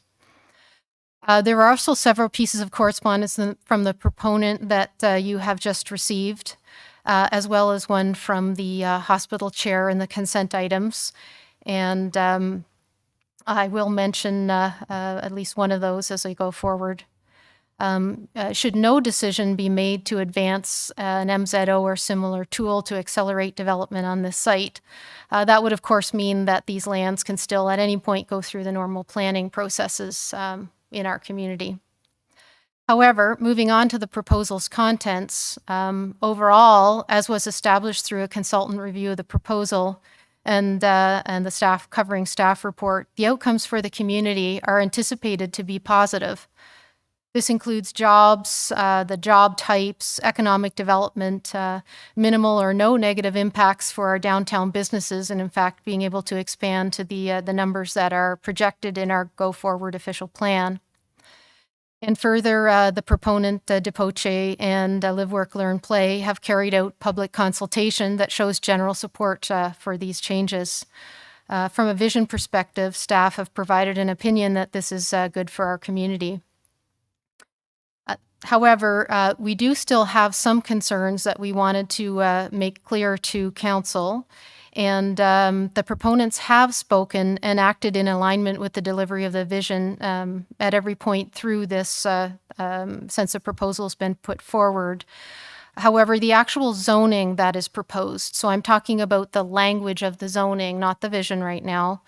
The language of the zoning that is proposed within the ministerial zoning order in your package does have a number of gaps, and they're sent out within the consultant's memoranda that was dated August 4th, 2022. Once the zoning is changed, the value of land will increase. However, the town's ability to legally influence, so on paper, when potentially the actors that are present in this scheme of influence today, sphere of influence, may not be present. Whether we can legally influence whether this vision or something entirely different is built is a weak arrangement. There is currently a single mixed-use zone proposed for the entire 130 for the entire site, minus the environmentally protected land. And the MZO details, as currently drafted, do not contain provisions to establish the 7 districts proposed in the vision specifically, or staging mechanisms to ensure that more than residential development will be initially realized.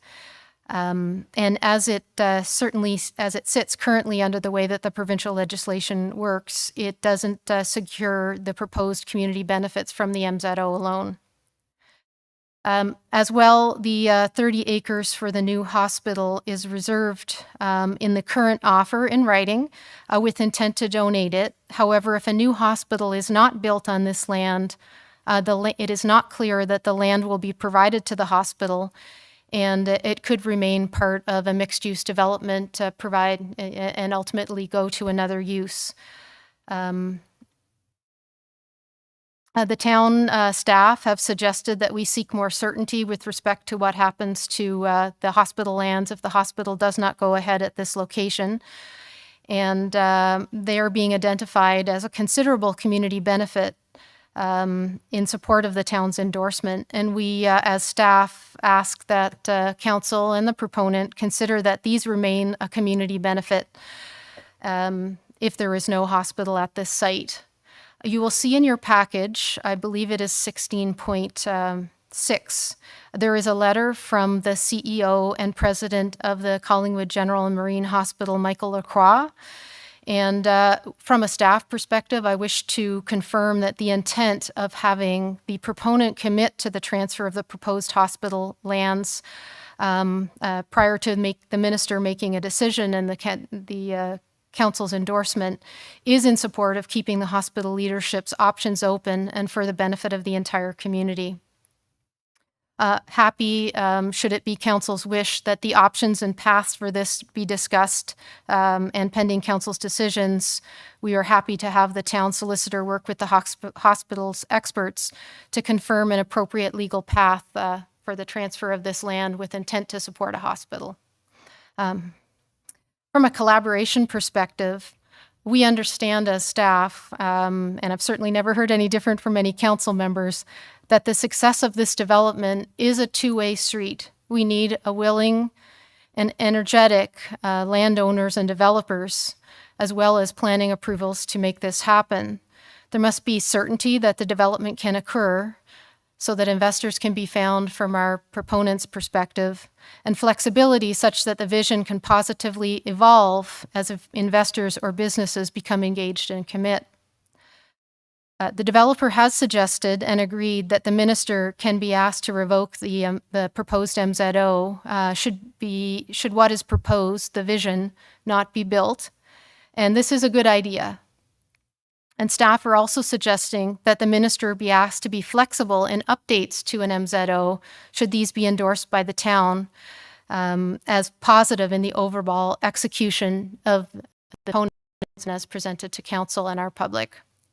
However, these both depend on ministerial discretion, as it would be out of the town's hands if an MZO is already approved. With respect to the Association of Municipalities of Ontario, AMO conference, yesterday morning, Acting Deputy Mayor McLeod presented a delegation to MMAH Minister Clark that was mentioned briefly by the mayor earlier in this meeting. And on this proposed MZO and also in affordable housing topics, with Councillors Doherty, Madigan, and Hamlin also representing the town. I was present and took some notes. On the MZO, the minister committed to a three-way meeting with the ministry, the proponent, and the town to discuss options, roles, and tools, including the use of the town's deferred zoning and the roles of the three parties in finalizing an MZO. Ministry staff have already followed up with me this afternoon to ask if we wish to investigate potential meeting times as early as next week. The minister also explained some benefits of the new Community Infrastructure and Housing Accelerator tool, which they've been calling CHIA, an acronym, which is similar to an MZO, yet provides additional options for conditions. And he seemed to indicate the benefit of this tool for municipalities, as an MZO would strictly deal with zoning. The minister also noted in that meeting that the endorsement of an MZO or a CHIA tool would not affect the province's decision, priority, or timing related to a rebuilt or new hospital in Collingwood. He also seemed to be speaking of an expectation of a longer time frame in months compared to the current trajectory for MZO or CHIA decisions, although there was not time in our delegation to explain the steps that Collingwood has already taken and the proponent has taken, for example, with respect to public consultation and what the minister believes is left with respect to the steps for our town. In closing, the staff recommended motion includes a three-way discussion with the province, a decision to move forward subject to staff and solicitor being satisfied that the zoning is updated or a deferred zoning is used, leaving future decisions in the hands of council, that adequate safeguards to achieve the proposed community benefits are put in place, including securing the 30 acres of hospital land, a request to the minister for flexibility and zoning updates and the possibility for revocation, the proponents' continued financial compensation for non-staff costs and commitment to staff costs, particularly where we may have dedicated staff that would push this forward should it be approved. And further, there is direction proposed that staff in the coming months consider the fees and processes should any other MZOs be received in the future by the town. In closing, I look forward, and staff look forward, to council's consideration and their direction. And I'm not sure if the acting deputy mayor McLeod had any other further comments around the AMO responses from the minister. Thank you. Thank you, CAO Skinner. I don't really have anything to add. You've captured it, I think, quite brilliantly, and I appreciate your help. Okay.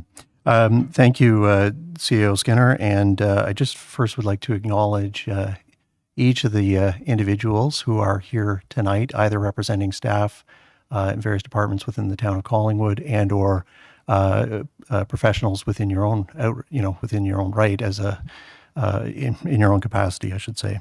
We're mindful of your time and the expertise that you've provided to get us to this point, and again, appreciate that you're here.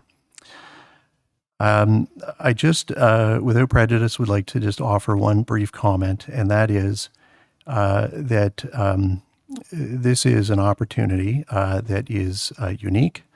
It is broad in scope, and it is transformational.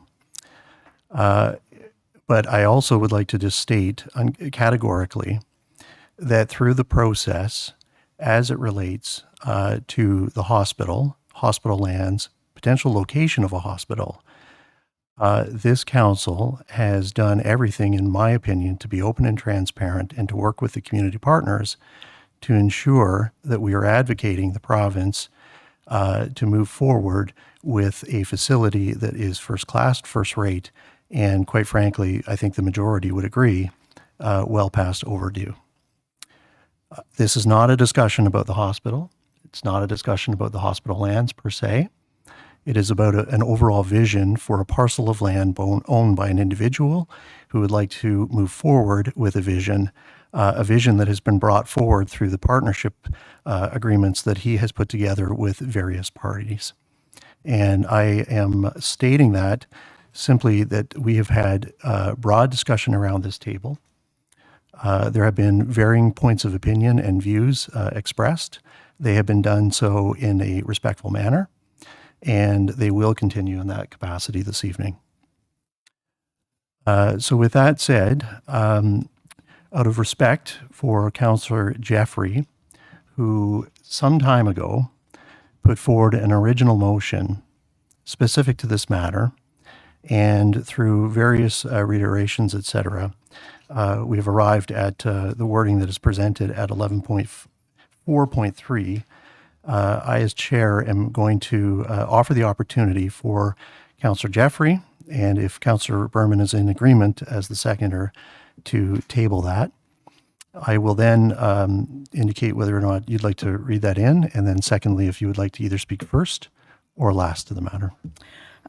Thank you, Mayor Hall. I will read it in and I will speak first, I think, just to clarify some things. Thank you.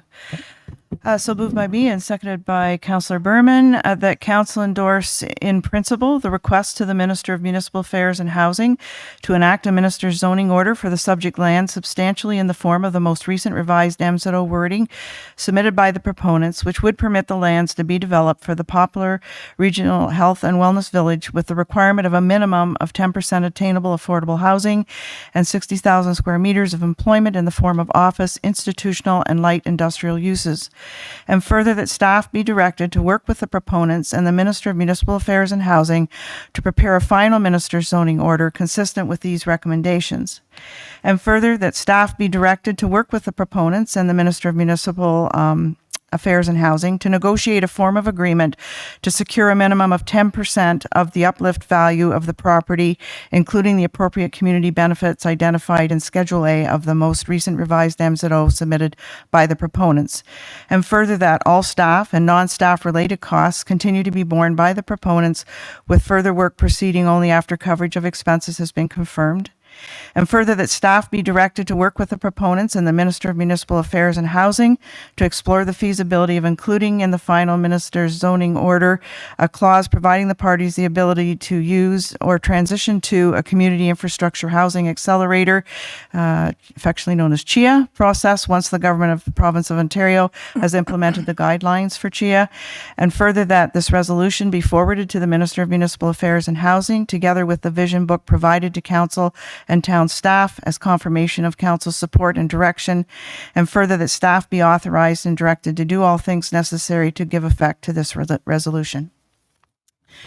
And to open, I'd like to thank all those who were able to attend the delegation with Minister Clark and their ability to clear up some of our questions with respect to our abilities to do things within the MZO or with respect to the CHIA process.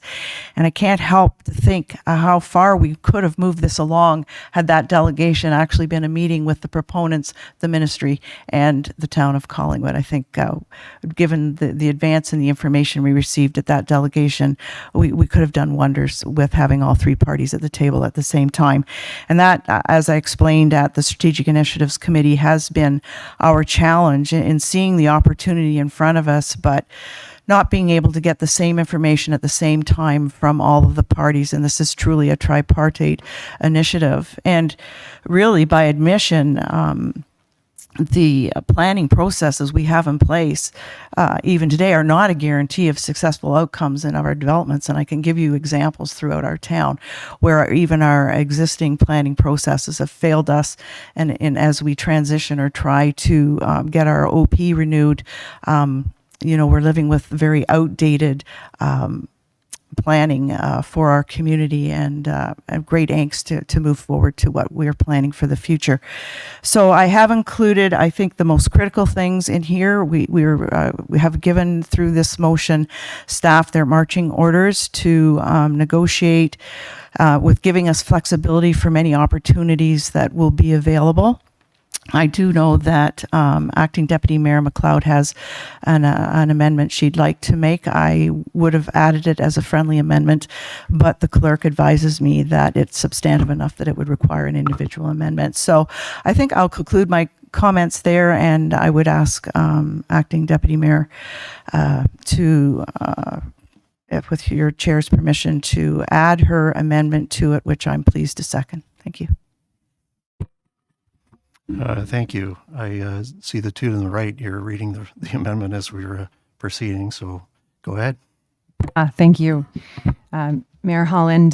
So my amendment would be that one of the clauses contained within the staff recommended motion be included in Councillor Jeffrey and Councillor Berman's motion, which is the very first "and further that." In the I'll read it in, and further that the mayor and acting deputy mayor, as two council representatives, the town solicitor and senior staff meet with the proponents and Ministry of Municipal Affairs and housing officials as soon as practical to discuss the options, tools, and rules of the three parties to implement the vision proposed, and I'm going to change a couple of words here, proposed in a final MZO. Because, of course, we are endorsing it in principle if we pass this motion. And just a little bit of commentary, as you heard from CAO Skinner, who was taking notes in that meeting, Minister Clark basically did agree to make his staff available, and they called this afternoon. So that's pretty exciting stuff, and I'd be happy to continue the conversation that was begun yesterday morning with the able assistance of Mayor Hall. And so I look to Councillor Jeffrey as a seconder. Thank you. For my benefit, would you be kind enough just to read it again? Absolutely. It is the first "and further that" contained in item 11.4.2, and further that the mayor and acting deputy mayor, as two council representatives, the town solicitor and senior staff, meet with the proponents and Ministry of Municipal Affairs and housing officials as soon as practical to discuss the options, tools, and roles of the three parties to implement the vision proposed in a final MZO. And this is for 11.43. That's right.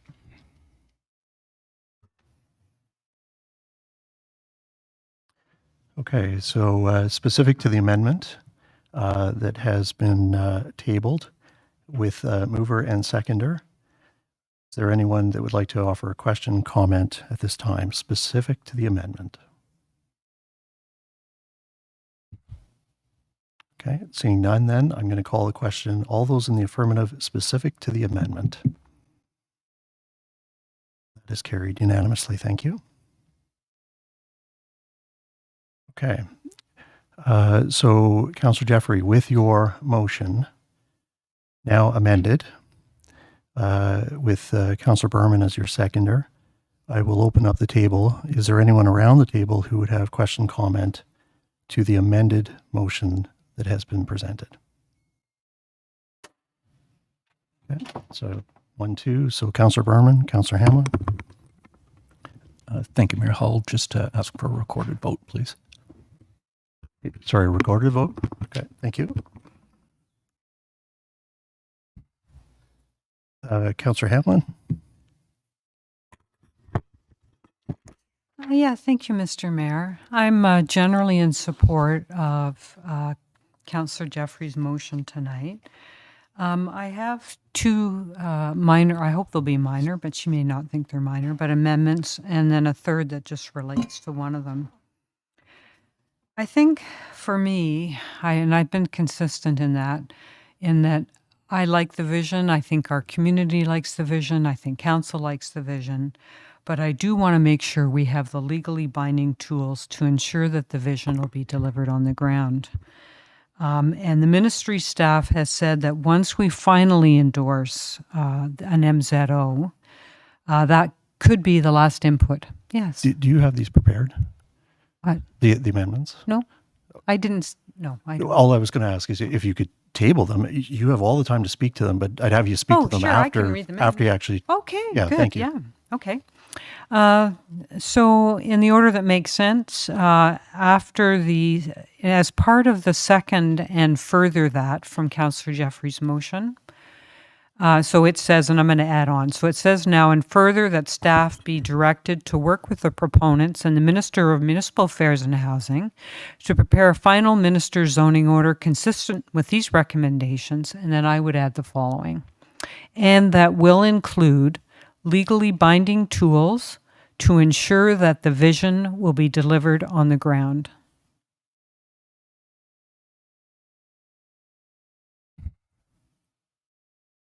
And so as part of that, to make sure it's the Sorry, vision. that's the first one? That's the first Okay, one. so we'll get a seconder. Okay. I promise you, I will let you Yeah, speak. no, Okay. that's good. Do I have a seconder for the First Amendment? Okay, Councillor Doherty? Okay, go ahead. Can I speak to it? Please, yeah. Okay. I just want to get it on the floor. No, all. that's good. Thank you. So I just wanted to say, really, I want to make sure, and this was the purpose of my adding these words, that we get what's promised. It's one thing to fast track, which we're doing, but it's another thing to make sure that it happens. And I say this in the spirit that, this is a couple of decade development. This council won't be sitting here probably as it is now when this finally is unfolding, and it may not even be the same owners of the property. And when I looked at what our staff report and consultants have put together in terms of what are we not promised, I just wanted to highlight why I thought it was important to nail some of this down. The first one is this is a health and wellness village, so I looked to see, is there a minimum amount of medical health and wellness services required? Answer, no. Is there this is 130 acres. Is there a parkland commitment on any of this? Answer, no. Is there a minimum amount of community amenities or community infrastructure? No. Is there a maximum amount of residential uses? No. And why is that important? And it is, and there's a quote in the staff report from our economic development staff person who says that the biggest problem will be if all of this gets developed for residential, because we will not have the non-residential development that our community needs. And the last thing I'll mention is there a minimum amount of health-related retail and food and beverage? No. So we have one zoning category, as our CAO has pointed out tonight. We have a vision document that is a lot of pictures, and the pictures are great. I love what it looks like. But I just encourage council to think about putting in some words that we get a commitment to this vision. And so that's the purpose of that. Thank you. Okay, thank you, Councillor Hamlin. So I'll open up the floor for question, comments specific to this first one, and then we'll come back to the next. Actually, I'll just ask you, Councillor Hamlin, are any of your amendments, are they all independent of one another, or any my second contingent? one is related to the one I've just read in. But if my motion fails, then the second one won't matter. If it does, then it'll flow. Is there anyone with a question or comment specific to what's been proposed or what's on the table at the moment? Yes, Councillor Jeffrey, then Councillor Doherty, please. Thank you, Mayor Hall. So my question through to the CAO is, in terms of moving this forward to the discussions and the negotiations, this is, we are entering into the implementation stage, into the negotiating stage. I think this is all great input for staff to go to the table in terms of negotiating and implementation. And I just want to ensure that that is a correct understanding, that the whole reason for going to have all three parties meet together is not to exclude any flexibility or potential for us in getting more than where we think we're setting the most, but I think there could be some more potential, and I wouldn't want to put our back up against the wall.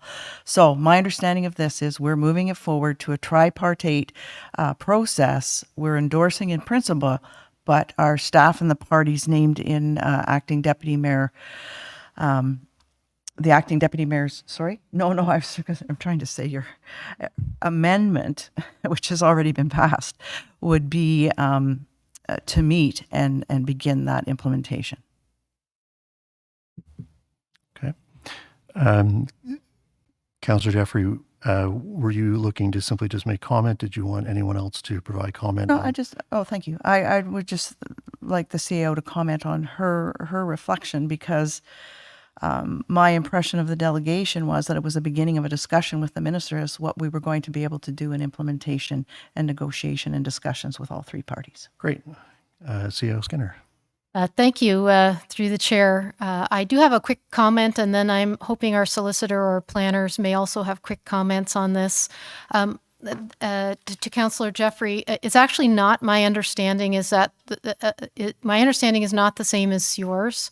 The language of the motion, the main motion that's on the table, talks about council endorsing the request to go forward with an MZO substantially in the form of the most recent MZO wording, which I felt was, and maybe I've misinterpreted, but I feel has gone much further than agreeing in principle to move forward to a tripartite discussion.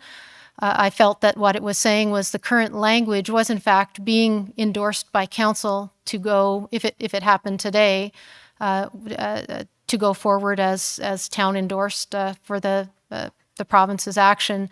And if I could please just ask our solicitor to comment with your okay, your worship, that would be helpful to confirm. Sure. Welcome, Mr. Amelier.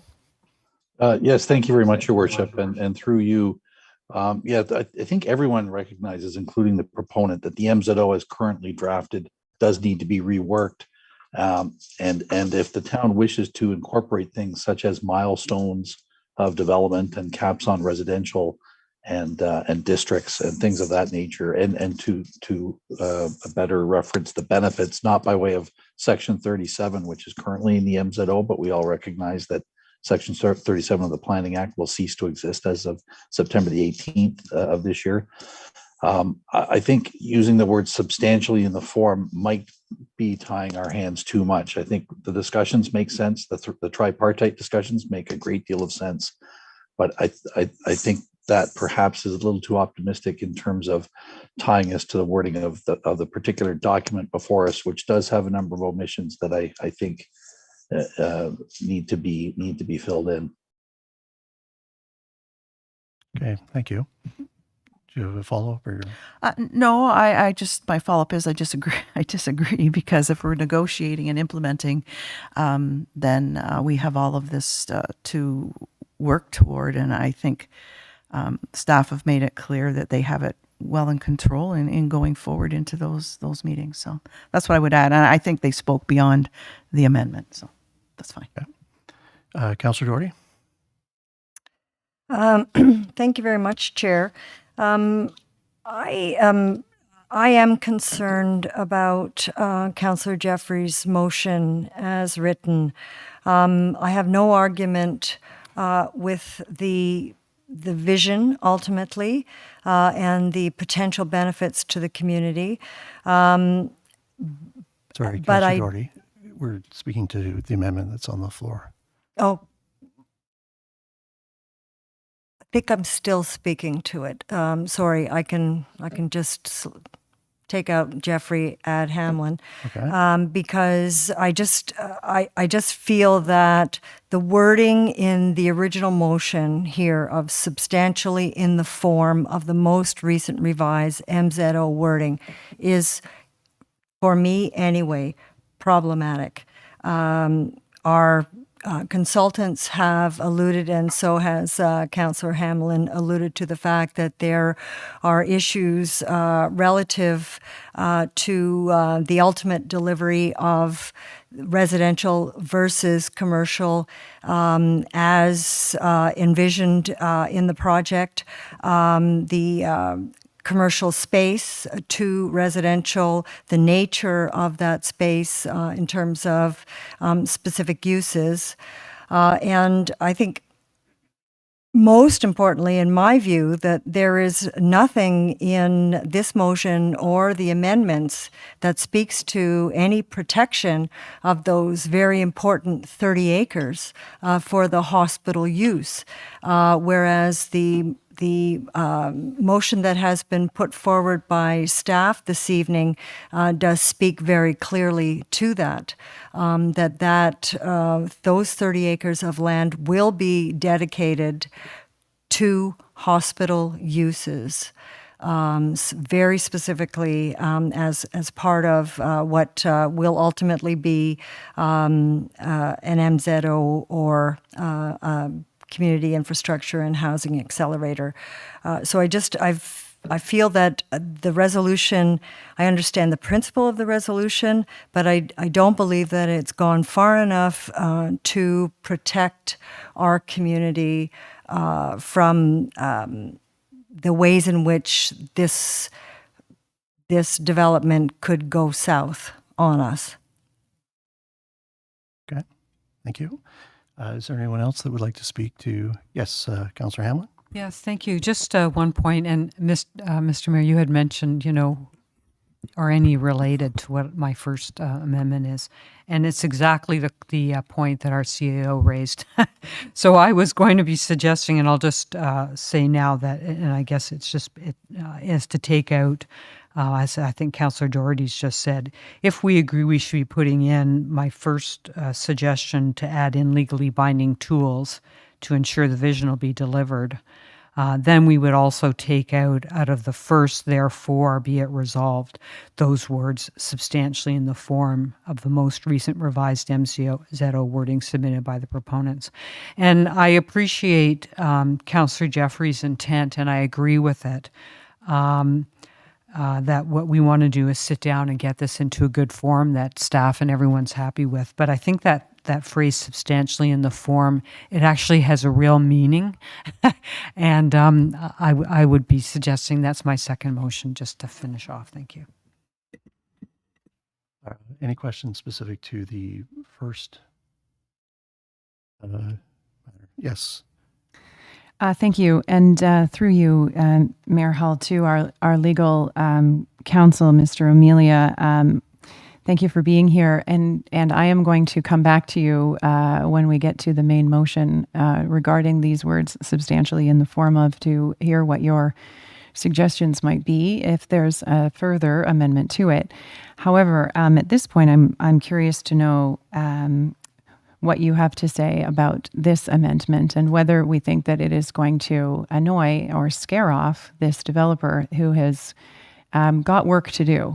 Lots and lots and lots of it. And I would hate to feel as though, through site plan, through all of the other things that are inevitably going to happen,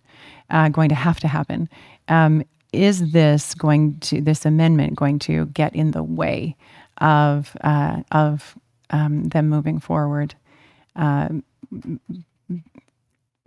I'm a little concerned that it feels as though it's not a gesture of goodwill on our part, and that we're kind of negotiating in public when there's meetings that are being planned.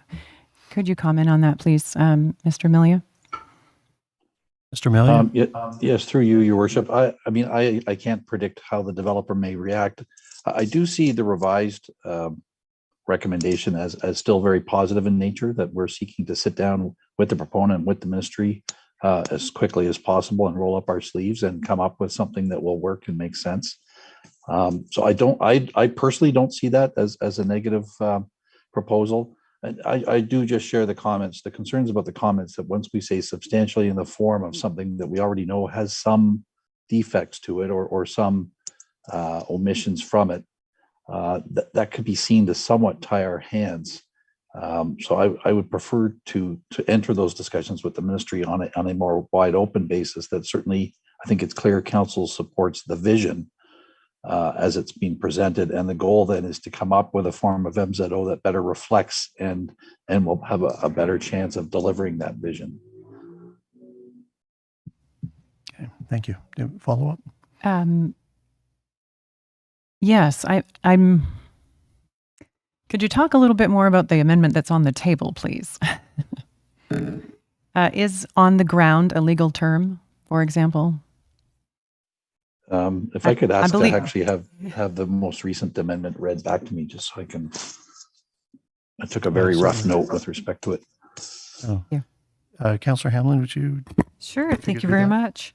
It's the second clause of the motion, and as it reads right now, it says, "And further that staff be directed to work with the proponents and the Minister of Municipal Affairs and Housing to prepare a final minister zoning order consistent with these recommendations." And I'm suggesting that the words be added, "and that will include legally binding tools to ensure that the vision will be delivered." And I also added the words "on the ground" because this was the phrase used in the staff report, not meaning it to be any kind of legal treatise, but I'm happy to have it worded any way that Mr. Amelia may suggest. Thank you. And I hate to editorialize on someone's motion, but perhaps the words "on the ground" are unnecessary if we were to end that amendment at the word "delivered." I think "on the ground" sort of is implicit.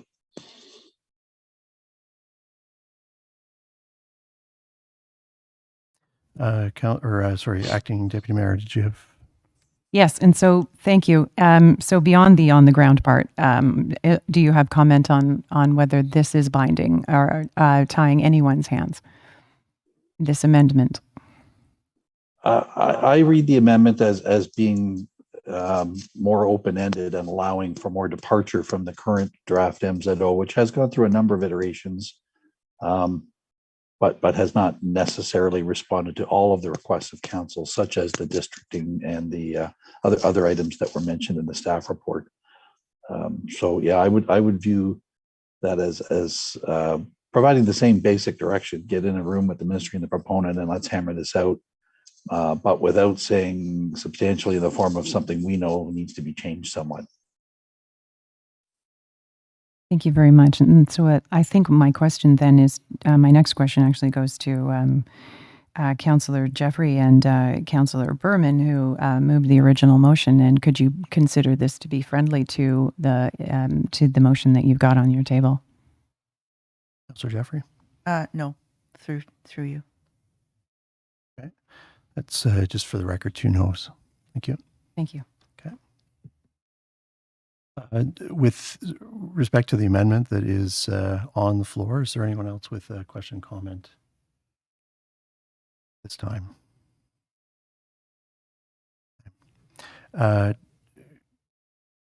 Councillor Berman, your intent for a recorded vote was on the main body once it's determined whatever that main body will be.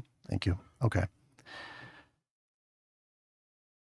Okay, so with that said then, there has been discussion as it relates to the First Amendment that was proposed by Councillor Hamlin. And I then will call the question. We do have mover and seconder. Those in the affirmative, please.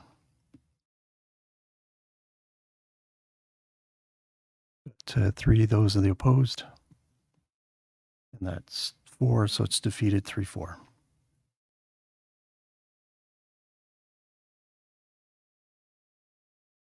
Councillor Hamlin, you did note that the second was tied to the first, but you had a third. Is the third independent that you would like to table?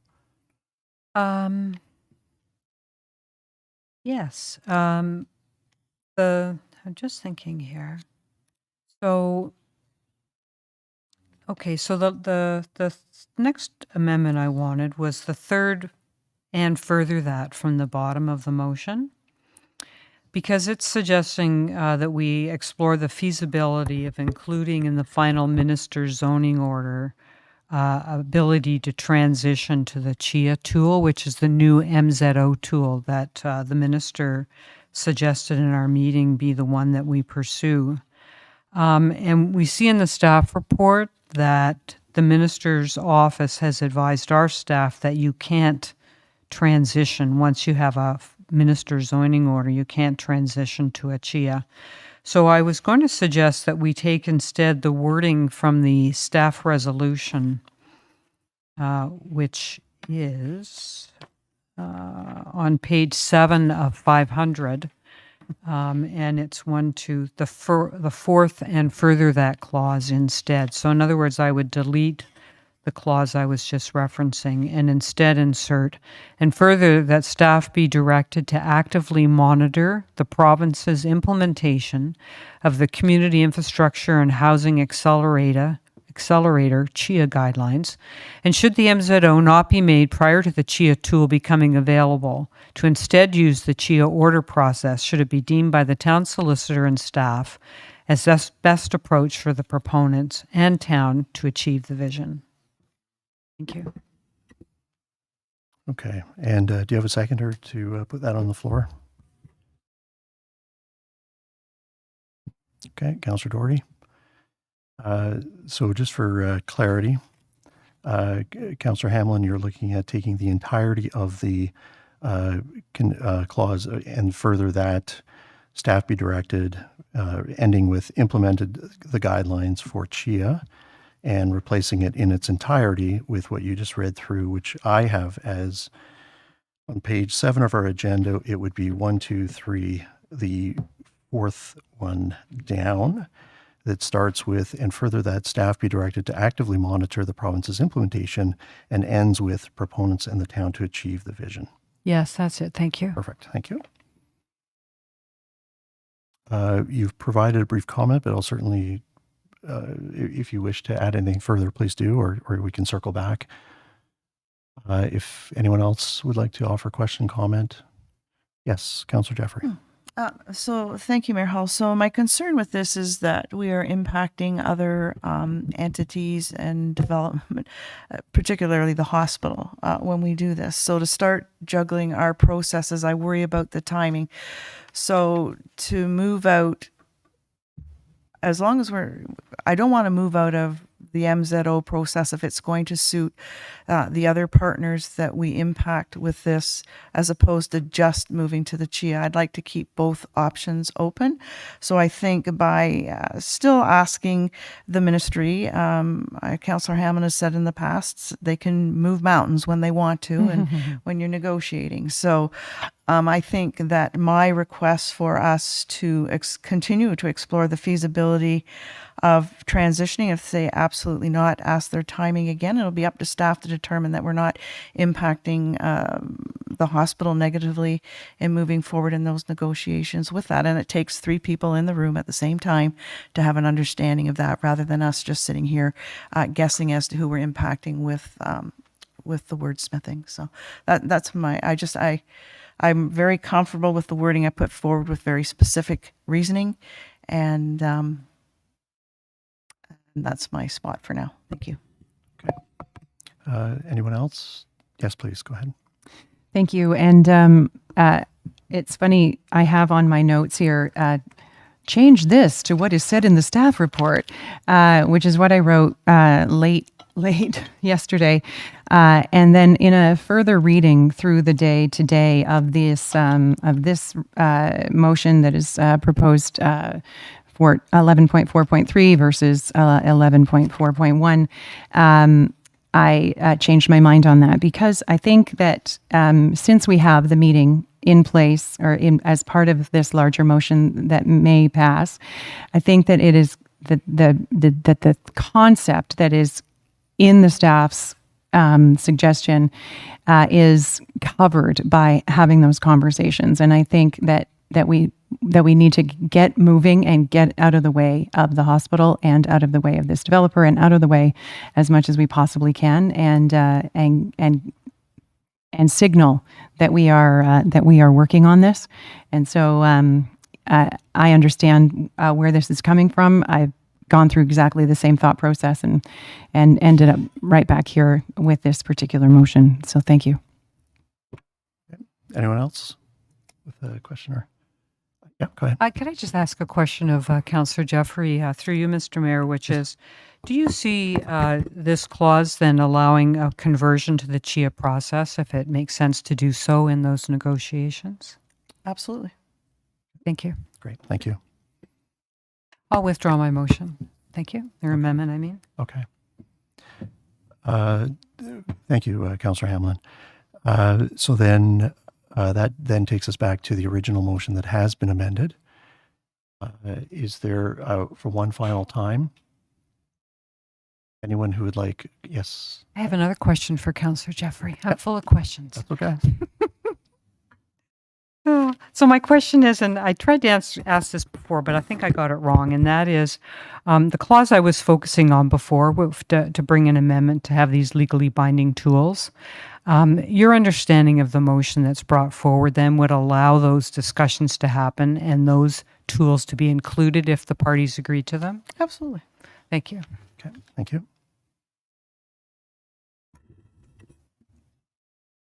Okay, we have a motion on the table that has been amended, and we've had good conversation. I do see that the CAO would like to offer comment, and we'll go there, and then we'll call the vote. CAO Skinner? Thank you, Chair. And I did want to clarify the process moving forward. An MZO endorsement is an endorsement by council's proposal on what an MZO would look like. And I understand that the motion on the table is saying we would like to work with three parties to come to a three-party consensus on what might work going forward. Do you think that this will come back to the council table for approval? Or do you think that the three parties will agree and move forward?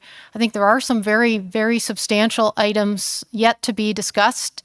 Even things like will space even be kept for a hospital, for example, should that be the decision of the appropriate ministries in the hospital that are not committed, particularly within this proposal, and a number of other items. So I'm interested in what would happen next to come to a final decision that would satisfy council.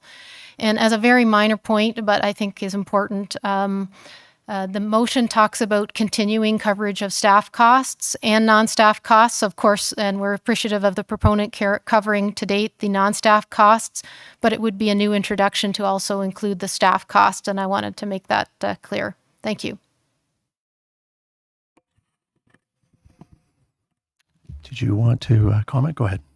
No, thank you, Mayor Hall. So my only comment was that I had added all staff and non-staff related costs as a result of reviewing this entire motion with Clerk Almus and the CAO prior to introducing it at the SIC meeting, wherein we tweaked a few of the words. So it was very clear to me. I knew we were adding all staff as opposed to just non-staff costs. And it's my expectation that this isn't going to be done overnight, and that my expectation is the team that Acting Deputy Mayor McLeod added to this amendment will be coming back and reporting in camera to council as we proceed through that process.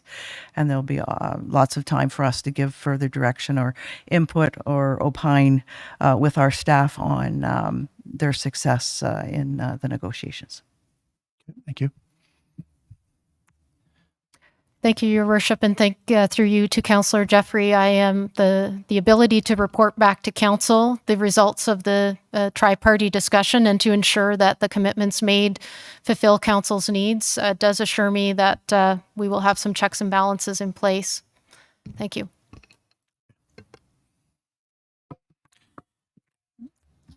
Given the significance of the matter that is on the table that has been amended with a mover and seconder, before I call the vote, where there has been a request for a recorded vote, is there anybody who would like to offer a final question, comment at this time? Go ahead. Thank you. Thank you very much, Chair. Again, I have every bit of respect for the proponents, and I have every bit of respect for my colleague sitting next to me, and this very well thought out alternate resolution. However, an MZO is a sledgehammer, and what we are really looking for is a chisel. And I believe that the staff recommendation, the new recommendation that is before us tonight, seeks to refine all those aspects of the proponent's vision to which we have not received satisfactory answers to date. And most importantly, very overtly protects 30 acres of land for the hospital. And so I will not be able to support this resolution as stated, and I will be still looking to support the staff resolution. Thank you. Okay. Yep. Thank you. Appreciate that. Yes, Councillor Hamlin. This is a really difficult one for me, but I am going to support it. What gives me hope here is that the beginning of the resolution read in by Councillor Jeffrey tonight was that Council endorse in principle. She added those words specifically tonight, the request for the MZO, so that we are not giving a final, this is what we want, and that we do have room to negotiate. And I was also encouraged by the direction of the meaning of the motion to allow negotiations to, even though we didn't put the words in, but this was the intent to include some ability to have binding tools to get where we all know where we want to go. So thank you. Okay, thank you. Councillor Jeffrey, this is your motion, so I'll give you the last opportunity, and then I'll turn it over to the clerk. No, I think it's been excellent discussion, and I value the input of the colleagues, and I look forward to the vote. Okay. Clerk Almas, recorded vote has been requested, and I'll turn it over to you. Thank you, Your Worship. A recorded vote has been requested on the motion as amended. All those in favor, please raise your yes card or your hand. Thank you. All those opposed, please raise your no card. Thank you. Motion is carried. Okay. Thank you, everyone.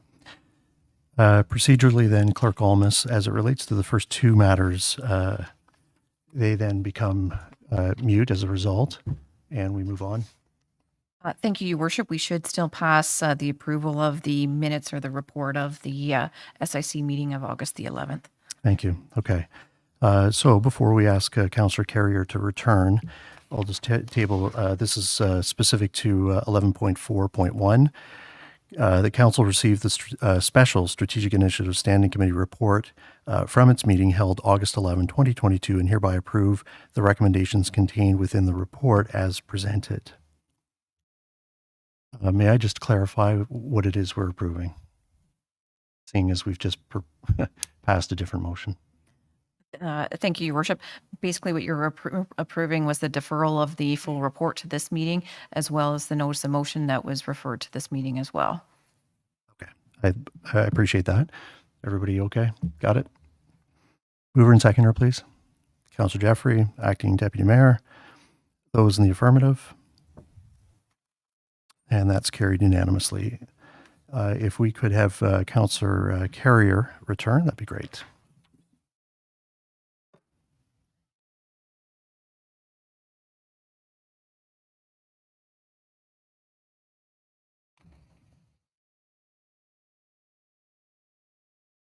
Okay, just to note that Councillor Carrier has returned at 7:07. We are now moving on to item 12 on the agenda, staff reports. First item is C 2022-25, Collingwood Green Terminal revitalization. And this was added by an addendum.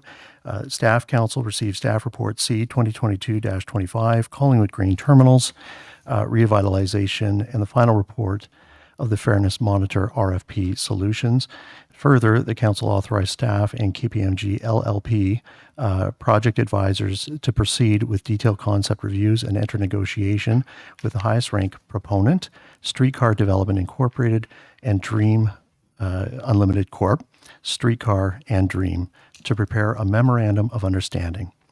And that staff report back to Council no more than 120 days with the draft agreement for Council's consideration. And I'll look to staff to offer comment before we vote. Welcome. Thank you. Can you hear me okay? Absolutely. Okay, perfect. Good evening, Your Worship and members of Council. It's a privilege to be here this evening to provide you and our community with an overview of the Collingwood Grain Terminals Revitalization Report. With me is Manager Truman, who will speak to the procurement process that we followed that's got us to where we are today. At a high level, the report provides an overview of the process that's been taken to identify the top ranked proponent to partner with the town on the revitalization project. The report also highlights at a high level the project vision and concept as proposed by Streetcar and Dream. Next slide, please. The terminals are a historically significant and iconic local structure. Once a key location to the movement of grain throughout the Great Lakes and beyond, the structure has stood as an unused facility since 1993. Next slide, please. The town's community-based strategic plan identifies a key goal of public connections to a revitalized world-class waterfront, which the terminals and spit are a prominent consideration within. The town's waterfront master plan also highlights the terminals within this context. The waterfront master plan identifies the pier as Collingwood's landmark feature, with the terminals and marina contributing to an overall experience in this area. The waterfront master plan aims to introduce a range of destinations and activities to improve the walking experience for pedestrians and create functional and comfortable spaces for hosting public town events. As time passes, the opportunity to preserve and repurpose the terminals will be significantly decreased due to deterioration. An engineering assessment and a foundation assessment has been completed that outlined rehabilitation and preservation requirements. And as a result of this, the town is actively moving forward on deciding the future of the grain terminals as identified in the white paper. This included the completion of a built heritage assessment to assist us in informing future steps in this process.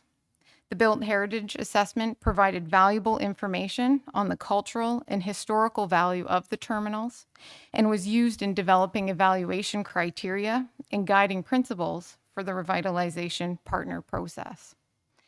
In recognition of the significant financial and historical value of the terminals and the magnitude of this project, Council directed staff to retain an advisor for the project, and KPMG was successful in that open bid process. The advisors providing advice and guidance and recommendations for the advancement of this major infrastructure project, ensuring an open, transparent process aligned with Council's policy objectives. And Sean Oakley from KPMG is attending virtually at this time as well. I will turn it over to Manager Truman to speak to the procurement. Thank you, Executive Director Pegg. It was decided early in the project that the town would use a two-stage procurement process to select a single group that the town would partner with. Stage one was the pre-qualifying of proponents that could demonstrate a clear understanding of the town's needs, including the key guiding principles on this project. There'll be more on that shortly, and could provide that they had the experience of as a team working on significant projects that were similar to ours. This was a completely open procurement, meaning that anyone and everyone had access to the bid documents. All submissions were thoroughly evaluated over several days against the criteria that was included in the bid documents. This led to stage two, where the pre-qualified proponents moving forward from stage one were invited to submit their vision for the terminal building and the surrounding area. And again, they were evaluated over several days against the bid document criteria. At this stage also, they were invited to attend a mandatory meeting along Heritage Drive with all of the current key impacted stakeholders. So that was the Collingwood Yacht Club, the Collingwood Paddling Club, and also town representatives speaking to town commitments along Heritage Drive as well.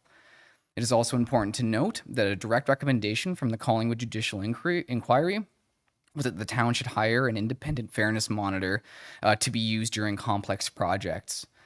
An open procurement was held in 2021, and the contract was awarded to RFP Solutions Incorporated. Since bringing them on, the town has approached them with ad hoc questions on different projects, but this project represents our first time using the Fairness Monitor throughout. We engaged them from the beginning and had them observe meetings, review drafts of documents, and welcomed their advice and recommendations throughout.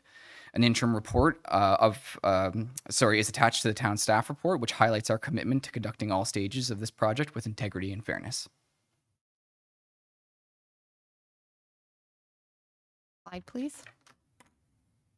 In the development of the criteria that would be used to pre-qualify and score the final submissions, the project team used the Collingwood Terminals White Paper, the Built Heritage Assessment, the Waterfront Master Plan, the Community-Based Strategic Plan, the Downtown Heritage Conservation District Plan, and several other key documents that were created through public consultation to build a comprehensive list of guiding principles.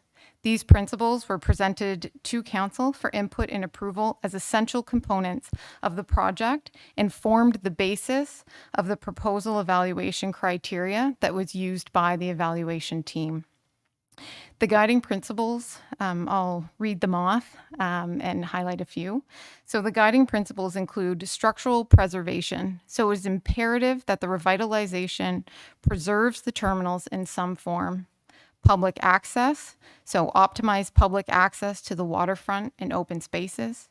Historical significance, link to the water's edge, long-term economic viability. Sustainability, so resilient environmental and social development solutions that align with Collingwood's commitment to sustainability. Urban fabric, connectivity, accessibility, active edge, destination, design character, so integrate the design of the development with the aesthetic of the town, year-round activation, continuity, and last but not least, public art. These guiding principles are a testament to our commitment and Council's commitment to ensure that this iconic feature is honored and celebrated by the community and visitors for many years to come, and formed, as I mentioned, the foundation of the rating criteria that was used by the evaluation committee. Next slide, please. The Collingwood Grain Terminals Revitalization Project presents a remarkable opportunity to demonstrate how a private-public partnership can create a dynamic, high-quality, year-round destination that will thoughtfully readapt and honor Collingwood's beloved landmark. Tonight, we are seeking Council approval to proceed with detailed concept reviews with the highest ranked proponent, who is Streetcar and Dream, and to enter negotiations for the development of a memorandum of settlement. At a high level, the proposal includes the following highlights.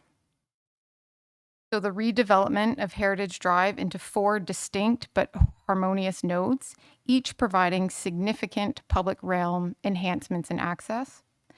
Preservation and adaptive reuse of the terminals through the creation of a full-service boutique hotel, including restaurants and event spaces that highlight the heritage attributes of the building and provide public access to the entire terminal building.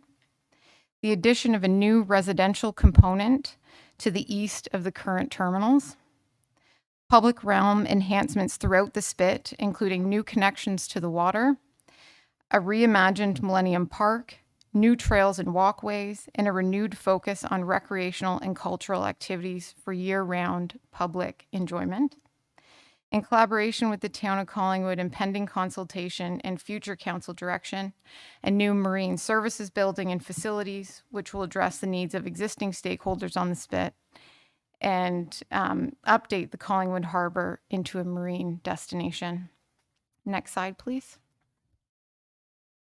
In addition, the proposal and business case includes both purchased and leased lands. The terms and values will be confirmed through MOU negotiations. At last, but certainly not least, the proposal recognizes that significant public consultation and development reviews and approvals will be required throughout the project. Next slide, please. This is a transformational project for the town, and I understand there is significant community interest. We cannot wait to share all of the details once the parties have had the opportunity to have an open dialogue on the proposal. We are incredibly early in the process, and the concept is very complex. To date, staff have reviewed the proposal through a procurement process, but have not had an opportunity to sit down and digest the information with the proponent. We are looking forward, with Council's approval, to have the chance to engage as a group to ensure we fully understand their intentions and can formulate appropriate next steps in the best interest of our community. We are in a discovery phase and recognize that a robust strategy for public engagement will be critical to the success of this project. This strategy will form a foundational component of the design process, and staff are committed to ensuring the public has many opportunities to provide input and comment. Streetcar and Dreams proposal also recognized the significant value of public consultation and engagement. The engagement will include substantive public consultation with both special interest groups and the community at large, including Indigenous persons and organizations. This is to ensure the public has a genuine opportunity to help shape the future of the terminals and the spit. It's encouraged that interested stakeholders and community members continue to monitor Engage Collingwood for key updates and next steps. And we will also continue to provide updates through the applicable committee and council meetings and also through other town communications. Next slide, please. Staff proposed the next steps. So pending council approval, town staff and KPMG, our project advisor, would proceed with the detailed concept reviews. We would enter negotiation with the highest ranked proponent, so Streetcar and Dream, with the intention of preparing an MOU. Staff would report back to council within 120 days with a draft agreement for council's consideration and presentation to the new council for consideration and approval. Next slide, please. So that concludes our presentation. Thank you, Your Worship and Council. Thank you. I appreciate the presentation. I read out the staff report, and I'll just get a mover and seconder, and then if there are questions, we'll open up. So Councillor Jeffrey and the Acting Deputy Mayor as our mover and seconder. Is there anyone that would have a question for staff specific to this matter, please? Yes, go ahead. Thank you. Executive Director Peg, on the third to last slide, you said some things about the plan. And I know we can't say all the things about the plan at this time. However, on behalf of the gentlemen in the audience who are here as members of the Yacht Club, could you speak or maybe even just repeat what it is that you said earlier regarding the Yacht Club and the proponents and what you can say about what the proponent has said about, or the possible proponent has said about their plan for that spot. Thank you. Okay. Thank you, Your Worship, Mayor, through you to Acting Deputy Mayor. So in terms of the plan at this point, there is definitely the intention for greater and much more extensive consultation with key stakeholders, in which the Yacht Club has absolutely been identified as one of those. My understanding is that there was the mandatory meeting held, and the proponent has taken the feedback from that meeting to heart and has looked to incorporate what they heard at that meeting into their proposal. And certainly they do have all intentions, and so does staff, to continue those conversations through this process. And again, all current stakeholders on the spit have been identified as key stakeholders and will have specific opportunities in the form of interviews, et cetera, to provide input on the proposed plan as soon as that becomes public. Thank you very much. I have one more, and that is, I have noticed in some conversations in the cereal aisle that there are concerns about the structural integrity, not integrity, but structural preservation. And I wonder if you could, and I'm sorry to do this to you again, but repeat the requirement that is on the top left, number 1. Of the guidelines that were provided to all the proponents.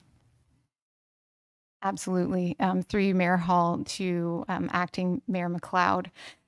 So the number 1 listed guiding principle was to preserve the grain terminals in some form.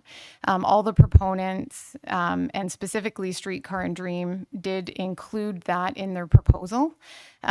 They also had, engineers, et cetera, visit the site with them on the site tour, have looked at the Tacoma report, and are well aware of some of the challenges that may be presented with preserving this facility. And they also did provide some examples, and I'm sure the community could look them up online as well to get a sense of some of the other projects that they've done before that have brought new life into historical facilities that were near and dear to the community in which they were in. So they're certainly aware of some of the challenges, but I feel that they are looking at them as opportunities. Thank you very much. Thank you. Great, thank you. Is there anyone else around the table? Yes, we've got Councillor Hamlin and Councillor Madigan. Thank you very much. I just wanted to firstly thank our staff and our project advisors for the very professional approach to bringing this to a conclusion where we have a successful proponent. And although council wasn't very involved throughout this process, I so liked the transparency and the accountability, and the fact you brought in the RFP Solutions company to make sure it's probably been the most well-run RFP that's been done in this town, and I thank you for that. And my question is, you mentioned Executive Director Peg near the end about the project becoming public, and so we can see exactly what's proposed. When do you anticipate that would happen? Through you, Mr. Mayor. Mm-hmm. Thank you. Through you, Mayor Hall, to the councillor. So our intentions, of course, pending council's approval, would be to start having those deep dive discussions with the proponent on their proposal. Our intention is to have a very collaborative approach with them. So we'd want to sit down, understand the proposal, speak with them, and come up with an appropriate timeline. It is certainly our intention to have this go to the public as soon as possible, because we certainly do value the community's input and know that this is a very important project to the community. But I'm hesitant to commit to an exact timeline of 2 weeks, 1 month until we have those collaborative discussions.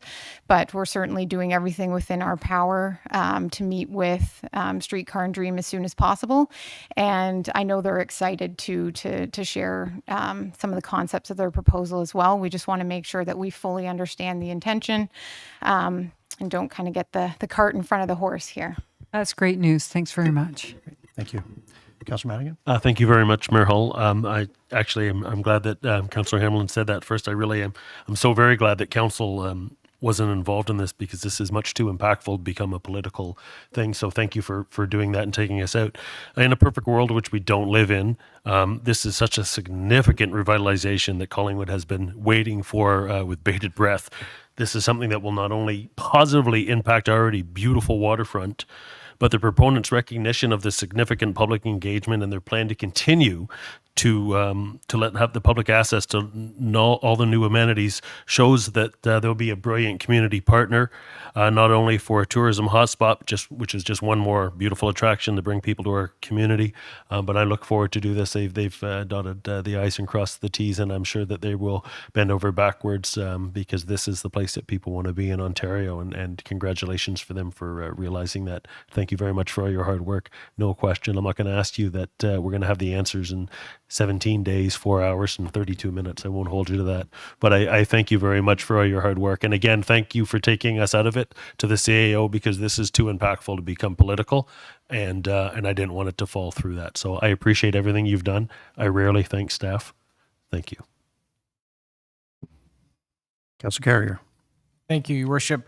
I want to thank two groups, actually.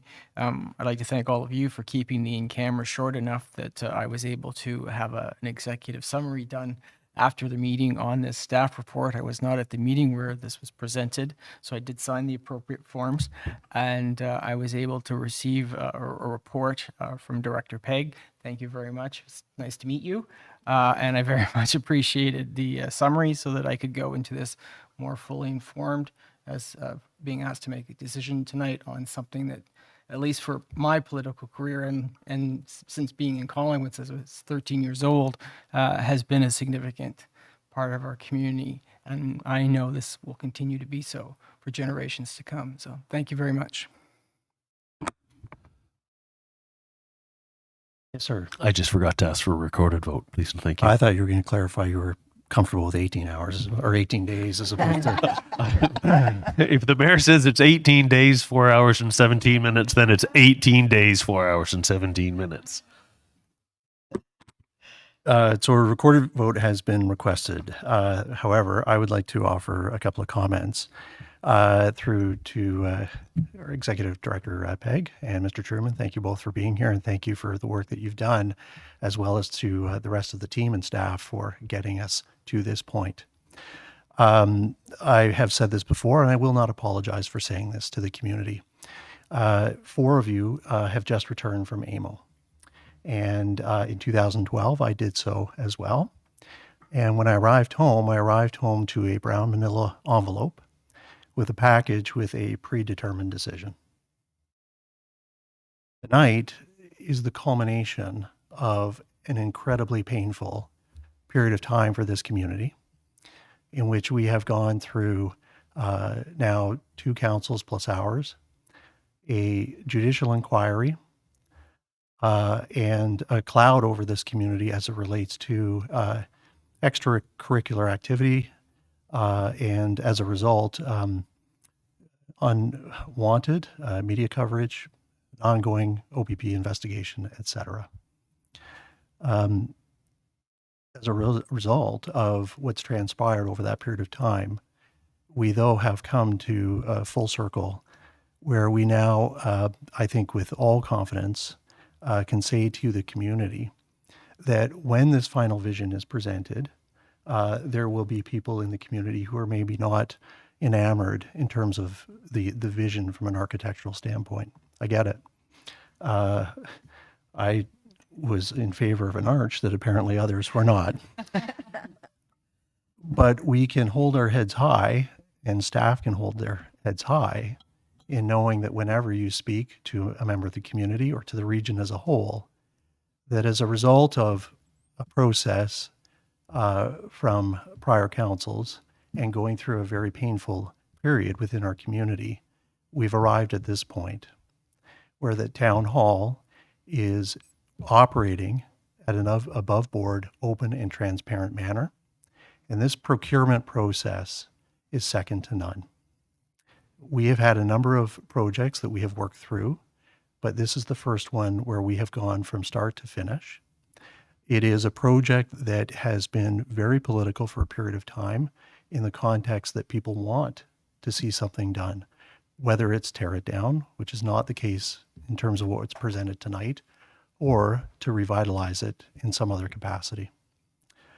My boys, born and raised here, their grandfather on their mother's side was part of the team that built the terminals. And they may not care, but I know that I have heard stories from their grandmother as to those who worked, the significance that that building and the yard and the other elements around the harbor had to this community. It's not lost. You see it in the renderings at the back of the room.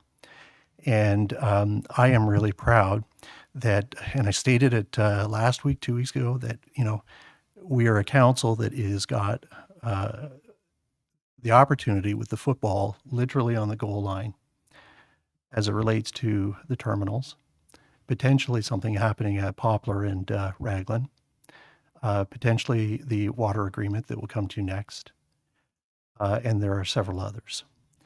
And it's almost enough to make a guy change his mind as it relates to tomorrow, but I won't. So with that, I just want to convey CAO Skinner to you and all of your staff and to the individuals who were a part of the process from outside of the municipality, who lended their expertise. It is greatly appreciated. It will not be something that is necessarily talked about tomorrow, but Town Hall is clean, transparent, and open for business. And this project is going to be the first one that this community can hold their heads high and showcase, quite frankly, to the world what Collingwood in this region will look like moving to the future. Cheers. So with that, I have a recorded vote that's been requested. Clerk Olmos, take us away. Thank you. It is my pleasure to ask that this is a recorded vote, and all those in favor of the motion, please raise your yes card. Thank you. Motion is carried unanimous. Thank you.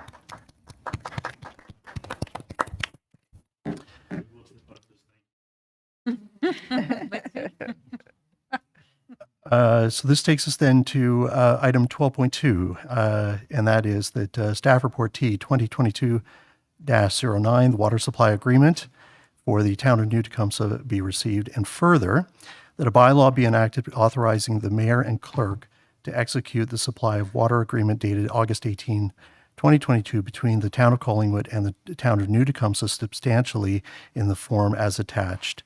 And that bylaw number 20... Oh. I was very much remiss in the last agenda item, and I hate to interrupt you, but thank you, Your Worship. This project was in part managed as well by our clerk, Sarah Almas, in Executive Director Peg's absence earlier this year. And I don't think that I had appropriately recognized the effort to keep this moving on top of the regular position. So forgive me for the interruption, but I really didn't want to let the moment go by. Thank you. Thanks.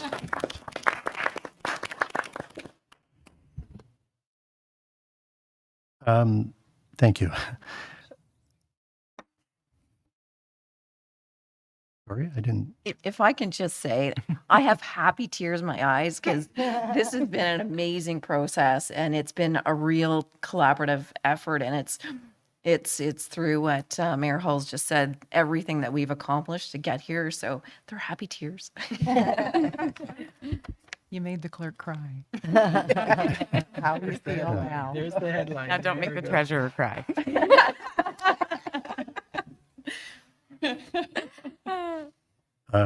Yeah, I still haven't gotten past the fact that you made me sign 300 checks or whatever the other night.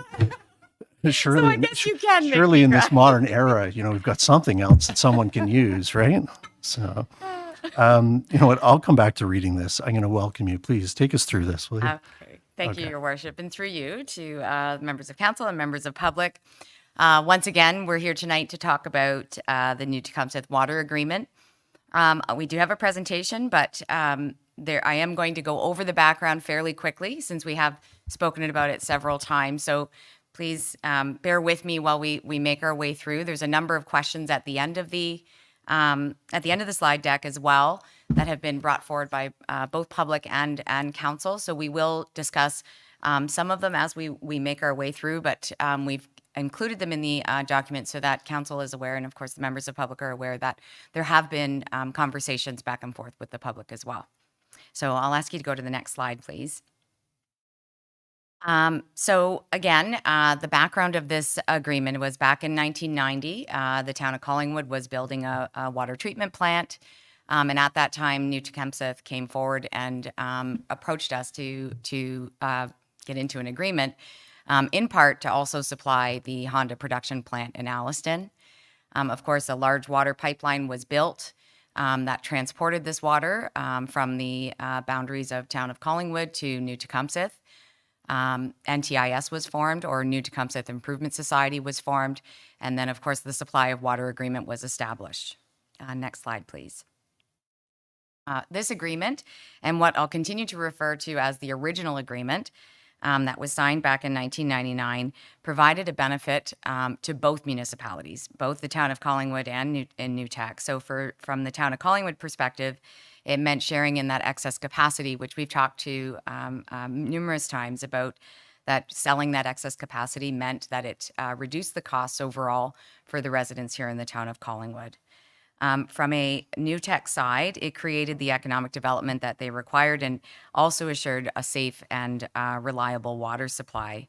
And these benefits continue and, of course, are mutual in the proposed new agreement. Next slide, please. And sorry, I should share that the agreement expired in May of 2020. So over the past several years, staff from both communities have been collaboratively working to come up and establish with a new supply agreement. This, of course, included the shared capacity discussions for the initial expansion that's underway in terms of the new water treatment plant. And at the end of, or in the midway through 2021, we asked Hemson Consulting Group to provide us with a water rate model as well. Next slide, please. So the next couple of slides just address the latest changes since August 8th that we presented to members of council and the public. There are just a few changes, but I'll start off with the first being the definition of proportionate share. I think just to provide some additional clarity, there is an updated definition. It's mostly because there is sort of a distinguishing point between capital and operating. Most, notably for capital, we start when we look at the proportionate share of the new expansion at a rate of 6,000 cubic meters. Where when it comes to operations, of course, it would be based on actual flows. So we wanted to make sure that that distinction was clear and allowed for us to make the calculations as stated or as what the intention was. We've also updated section 5.2. As part of the Hemson Consulting Group supply rate analysis, there was also a rate stabilization reserve that should be created. And essentially that allows for seasonality changes and differences from time to time. And it is expected that that amount of money should stay in a reserve fund and help us to offset any major increases in the future or help to stabilize the system overall. Next slide, please. So finally, the last couple of changes we made, and I think they're important, is under section 6.3, where there's expansion design and construction with respect to the initial expansion. The wording has been updated to cover or to allow the new tech to decline from the project or remove themselves from the project if the tender price exceeds the budget, the preliminary budget of 120 million, by greater than 10%. Now, there's caveats to that, of course, where it has to be following some reasonable efforts on both sides, because of course, I think from the town of Collingwood's perspective as well, should this project come in at a greater, I don't want to say a giant price, but a bigger price than the 120 million price tag, we would want the opportunity as well to bring it back to council and have discussions about things that could change to bring the overall costs down. In addition to that, should New Tecumseh decline to be part of the agreement, they are responsible for their proportionate share of costs that have been associated with the new expansion and any cancellation costs that would go forward from that as well. And also, and I think this is the most important caveat or one of the biggest caveats, is that the rated capacity that they would be entitled to would go back down to the original agreement of 6,000 cubic meters. And that should the town of Collingwood continue with an expansion, which we likely would, albeit maybe not at the same level, that they would still be responsible for the 3,500 cubic meters that we are currently providing them. So between the 6,000 and the 9,500. I think one thing I would like to note also is that the town of Collingwood is also in the driver's seat or is in the driver's seat when it comes to signing the tender documents and being in control of the overall project management. So should the town of Collingwood feel that the prices are over exorbitant, we also have the option to not carry on with that type of expansion. So next slide, please. As I mentioned at the beginning of the presentation, there has been lots of input from both council and members of public. And one of, I think, the most important or the biggest questions that has come forward is with respect to a business case and how we've looked at this in terms of evaluating whether we carry on with new tech as part of the agreement or let me rephrase that, as part of the expansion, or if it makes sense to for town of Collingwood to do it on their own, I suppose. So I thought I'll start off with just saying that right now, as we all know, the current capacity split across the municipalities that we share with, town of Blue Mountains has 4%, the town of New Tech is currently using 30%, and the town of Collingwood has 66%. So there's a total maximum capacity in our current treatment plant of 31,000 cubic meters. Next slide, please. So again, the way I approached the business case was to look at including new tech, so where we stand today, versus excluding new tech, so new tech no longer being part of the system beyond the 9,500 cubic meters. So I think that's an important distinction, and something that we should that should be clear, that we're talking about. When I say not including new tech, I mean they still get their 9,500. They just don't go beyond that, which would be up to the 23.5 that's in the current agreement. So when I look at the calculations, what I discussed with Director Slama as well is, and looking back at records that we've had from previous documents, if new tech was not included in the expansion, that the town of Collingwood would require, an estimated expansion of about 47 megaliters per day to the water treatment plant. Today, the capacity is rated at 59 megaliters per day, so it's quite different. So this capacity was based on future requirements. So what we need would take us along about the same amount of time as what the 59,000 cubic meters would give us. And it was estimated based on a previous water treatment plant expansion design that was updated in 2017. Next slide, please. So I think in terms of the calculations, I want to be very clear that these are estimates, of course. We've done our best to take their educated guess. I don't want to say educated guesses. They're educated estimates. Let me rephrase that. Based on information that we have, and of course are not. I think it's very good information, but not 100% perfect, I would say. So if we decided to carry on and not include NT, again, we would build a plant, or what we expect to build would be a plant that covers 47,000 cubic meters a day. And using that information, based on the following calculations that we talked about, this amounts to, in 2022 dollars and updated 2022 regulatory requirements for a water treatment plant. So the first number you see there on the chart, the 36.3, comes from the 2017 document for a 47 megaliter plant. I've inflated that to 2019 dollars to bring us to 40 million. And then added the mandatory components from our PW, or our previous report on the new expansion, or the initial expansion. And that amounts to 24 million. Now, you're probably wondering why I took the 2017 and brought it up to the 2019 numbers, but it was to match the report 2022-06 that talked about the expansion and how we would share in the costs in the updated in the 120 million.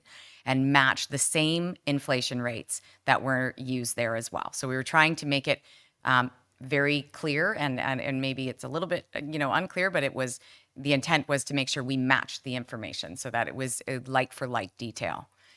So all of that being said, we brought the 65 or 64.4 million up to 2022 dollars, which brings us up to about $80 million. And then we've added a 10% contingency on top of that, which brings the total project estimated for a 47 megaliter plant per day at about $88 million. So next slide, please. So to understand why then we would carry on with the town of New Tech, we've compared the two scenarios. So the first scenario that we've just talked about at 88 million versus the 120 million to build the 59 megaliter plant. And the difference, of course, is $33 million between the two projects.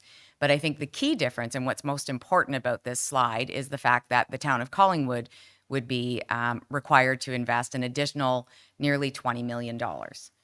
Of course, from the new tech standpoint, again, I will highlight that in this case, they still would only receive the 9,500 cubic meters, and their investment would go down and ours would go up. And even if I took out the 10% contingency on that I talked about on the previous slide, there would be an additional $12 million in investment for the town of Collingwood should we carry on with the 47,000 cubic meters. Next slide, please. So I think that's one part of it. One part of the business case is certainly the capital contributions. And then the other part is also it's the impact on the water supply rate. So the calculations that you're going to see here were also included to understand how that impacts the town of Collingwood users. If we said, town of New Tech, we're not going to carry on with an expansion. So the first row says these are the charges for Collingwood users based on a 47 megaliter plant per day. And this is per cubic meter. Again, understanding that 9,500 cubic meters would continue to go to the town of New Tech. The numbers are extrapolated. We started with the costs associated with treatment of water and distribution to the town of New Tech in 2021. We've increased those based on, or changed the proportionate amount based on having a higher volume plant, and added some inflation in there. Is it a perfect number? Absolutely not. But both numbers, both categories have been adopted in a similar way. So the comparison is what's really important. And essentially what we see as the difference between including New Tech, which is the top line, excluding New Tech, which is the top line, including New Tech, which is the middle line, and the bottom line is the difference per cubic meter. Essentially about a penny and a half. Not a huge amount of difference, certainly, but it is cheaper for the town of Collingwood users in this approach. I think the other thing I would add that maybe isn't included in this slide is the fact that we also have the 4 cents admin fee. That would be on top of this. That has not been included in this calculation. So there's, while the admin fee might be included on the 9,500 cubic meters if the agreement went back and we tried to get back to that negotiation, the fact is that the 4 cents goes up to the 23,500 cubic meters. So there's a big difference there as well. So next slide, please. I think one of the sort of last items that we had not yet addressed for council was whether council's role in the agreement and with the Joint Water Committee specifically was appropriate. So we did receive a legal opinion. Essentially, the result was that yes, it's consistent with the legal terms, or let me rephrase that. It's consistent with the legal team's experience that they've had with other water agreements. This was the second legal team that we accessed for a legal opinion, and they have specific experience with other water agreements. They noted again, similar to what staff have noted as well, is that under the council's role under the agreement is oversight with the actual agreement, amendments, the term, any changes, all of those things will have to come back to council. Additionally, of course, the dispute resolution procedure, while issues will be brought up with the Joint Water Committee, where any amendments or changes to the agreement, again, would go back through to council. If there was any negotiation between the two CAOs as part of the dispute resolution procedure, that would also have to return to council. And I think one of the most important pieces is that, especially when I think the concerns could come from how often the Joint Water Committee reports back to council, is that the terms and conditions of the Joint Water Committee will be in full hands of both councils, of course. There will be a collaboration and some discussions with respect to that, but certainly in the hands of our council as well. Next slide, please. So the next slides, there's about 6 to 10 more, are reflective of questions that we've received from the public. Our intention wasn't to go through each of them. In fact, what our thoughts were is that we would include them, and then if there were any questions, specific to what we've included, that possibly we could respectfully answer at that time. So I think that sort of closes this part of the presentation, and happy to answer any questions that members of council may have. Thank you, Treasurer Quinlan. If you would be kind enough just to give me a minute, I'll read this out in its entirety this time. Get a mover and seconder, and then we'll go with questions. So, Staff Report T 2022-09 Water Supply Agreement, Town of New Tecumseh be received, and further that a bylaw be enacted authorizing the mayor and clerk to execute the supply of water agreement dated August 18, 2022 between the Town of Collingwood and the Town of New Tecumseh, substantially in the form as attached. And the bylaw number 2022-071 being a bylaw to authorize the execution of a supply of water agreement between the Corporation of the Town of New Tecumseh and the Corporation of the Town of Collingwood be enacted and passed this 18th day of August 2022. Get a mover and seconder, please. We've got the Acting Deputy Mayor McLeod and Councillor Carrier. And I'll now open it up for questions. Any questions for our staff? Please. Thank you very much for your summary and again, your hard work on this project and all of staff. You mentioned, and I just looked at the something that was in my mail, there's 11 questions that you just kindly said you wouldn't go through as part of your presentation. If the public's interested in seeing those questions and answers, how could they have access to them? Thank you. Thank you, through you, Your Worship, to Councillor Hamlin. I believe, and I'm going to get the clerk to say yes, see her shaking her head, that they will be posted along with the agenda package. Thank you. Councillor Carrier. Thank you. More comments than questions. I want to thank the staff. I want to thank all of you once again for implementing the recommendations from the judicial inquiry on how to go about procurement, how to go about transparency in contract negotiations. And I want to really thank the professional staff. I came into this file long time ago, big gap, and I came into this particular part of the file late. And staff have taken a tremendous amount of time on a number of issues, but this one in particular to bring me up to speed with the negotiations back and forth.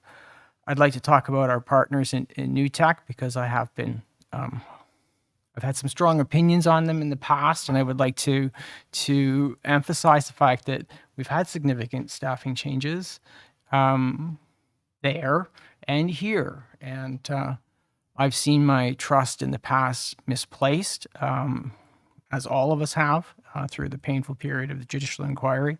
And I want to once again compliment yourself as treasurer and our CAO for the professional team that has been put together and put this package in time for us to do it today.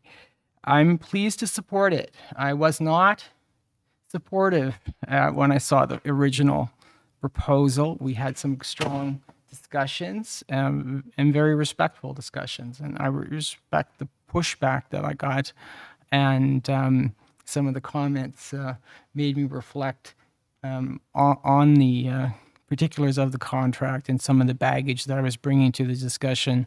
It comes down to, for me, to realize that our partners in New Tecumseh are new partners in New Tecumseh, and I wish them well as they move forward with this discussion as well. But more importantly, the team that you folks have put together as the elected members of this council for the town of Collingwood, I have complete trust in the team that you've brought forward. And once again, I'm very pleased to be supporting it, and I will be asking for a recorded vote.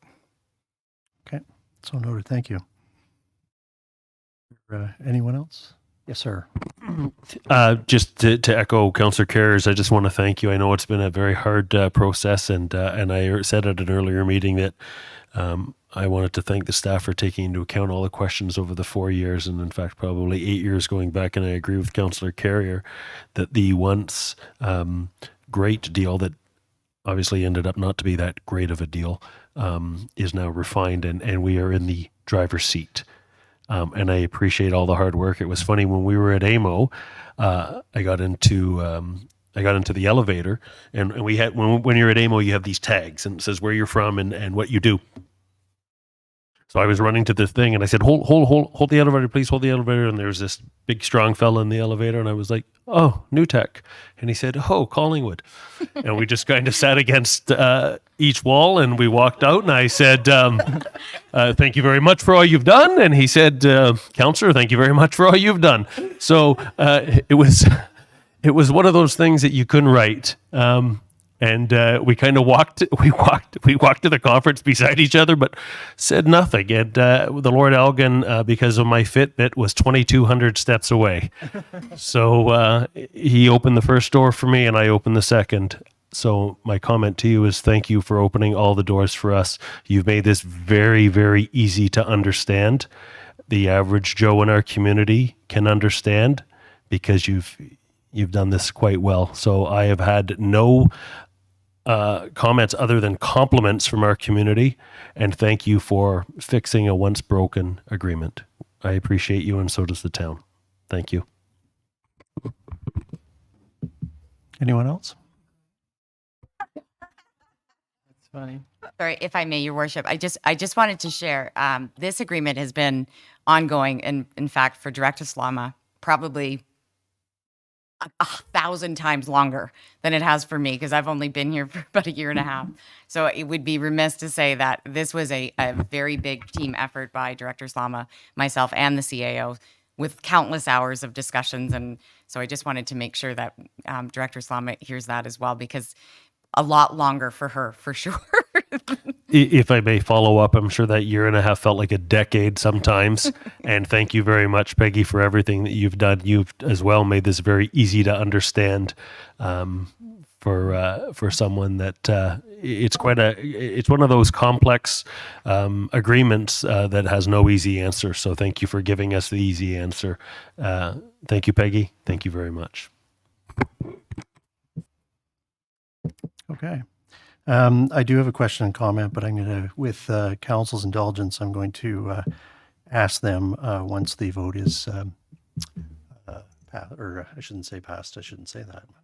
Once the vote is, once the question is called. I do believe we had a request for a recorded vote.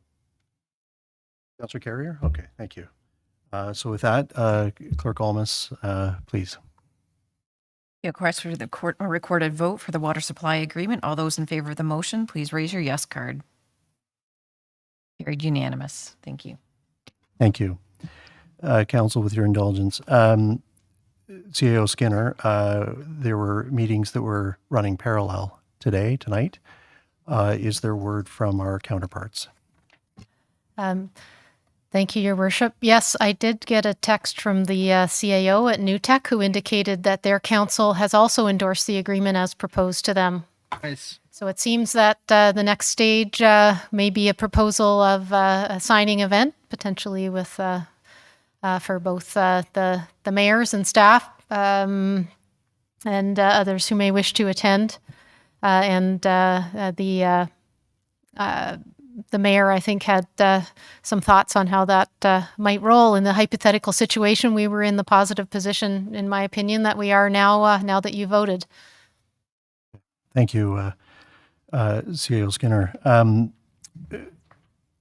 Through you to our treasurer, I too wanted to note my appreciation. I realize that I've already exhausted all of my gratitude on previous comments, but I didn't want to, but I certainly wanted to convey that through to you, to Director Slama, and to all those involved. And I like the CAO suggestion of extending, again, with council's indulgence, an invitation to Mayor Milne. Mayor Milne, my understanding, is not running for re-election.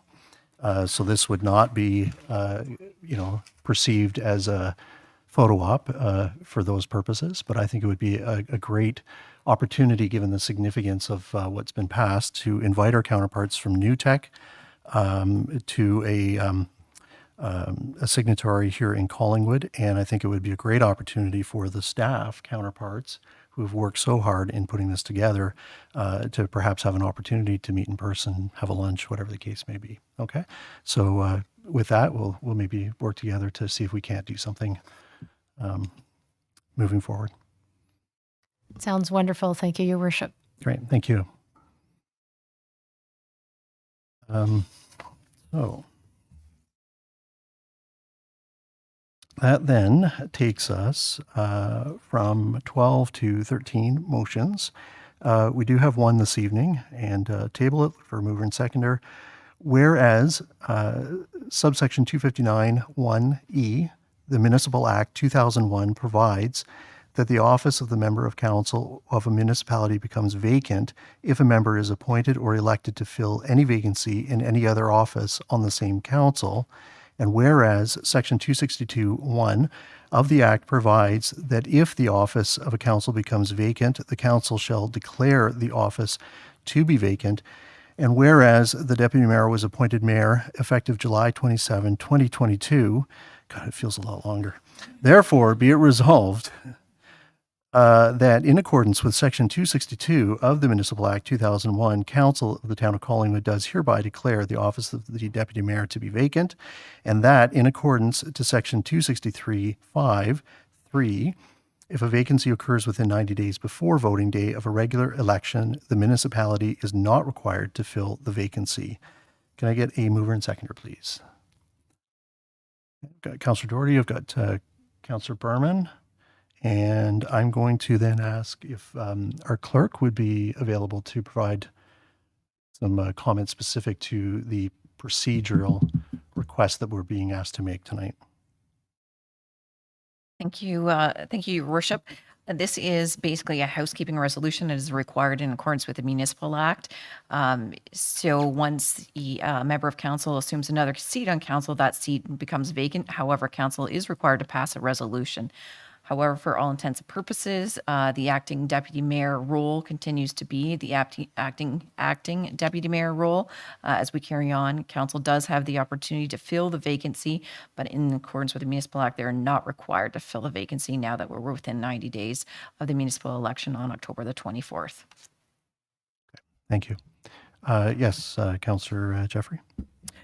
Thank you, Mayor Hall. So procedurally, with what's in place, if we wanted to remove the acting from deputy mayor, we have an acting deputy mayor who's doing all the work of a deputy mayor and attending the delegation and being very thorough. Plus, it's shorter to say deputy mayor than acting deputy mayor, and I can't remember who I'm addressing. But is it something we can add to this, or is it something I have to give notice of under the next agenda item? Thank you, Worship. Yes, a notice of motion would be in order. Thank you. Okay. If there are no other questions, comments specific to the motion, got a mover and seconder. I will call the question. All those in favor? Carried unanimously. Thank you. Takes us to item 14, notice of motion. Councillor Doherty. Thank you, Mr. Mayor. Further to my comments when we reviewed the downtown Collingwood Gateway feature, I will put forward the following notice of motion, and I will work with the clerk should any wordsmithing be required. Be it resolved that as part of the work that will be undertaken with staff and the BIA to maximize the downtown Collingwood Gateway feature concept and funding, that the notion of an installation of an Indigenous art that the notion of installation of Indigenous art be included in the considerations. Okay.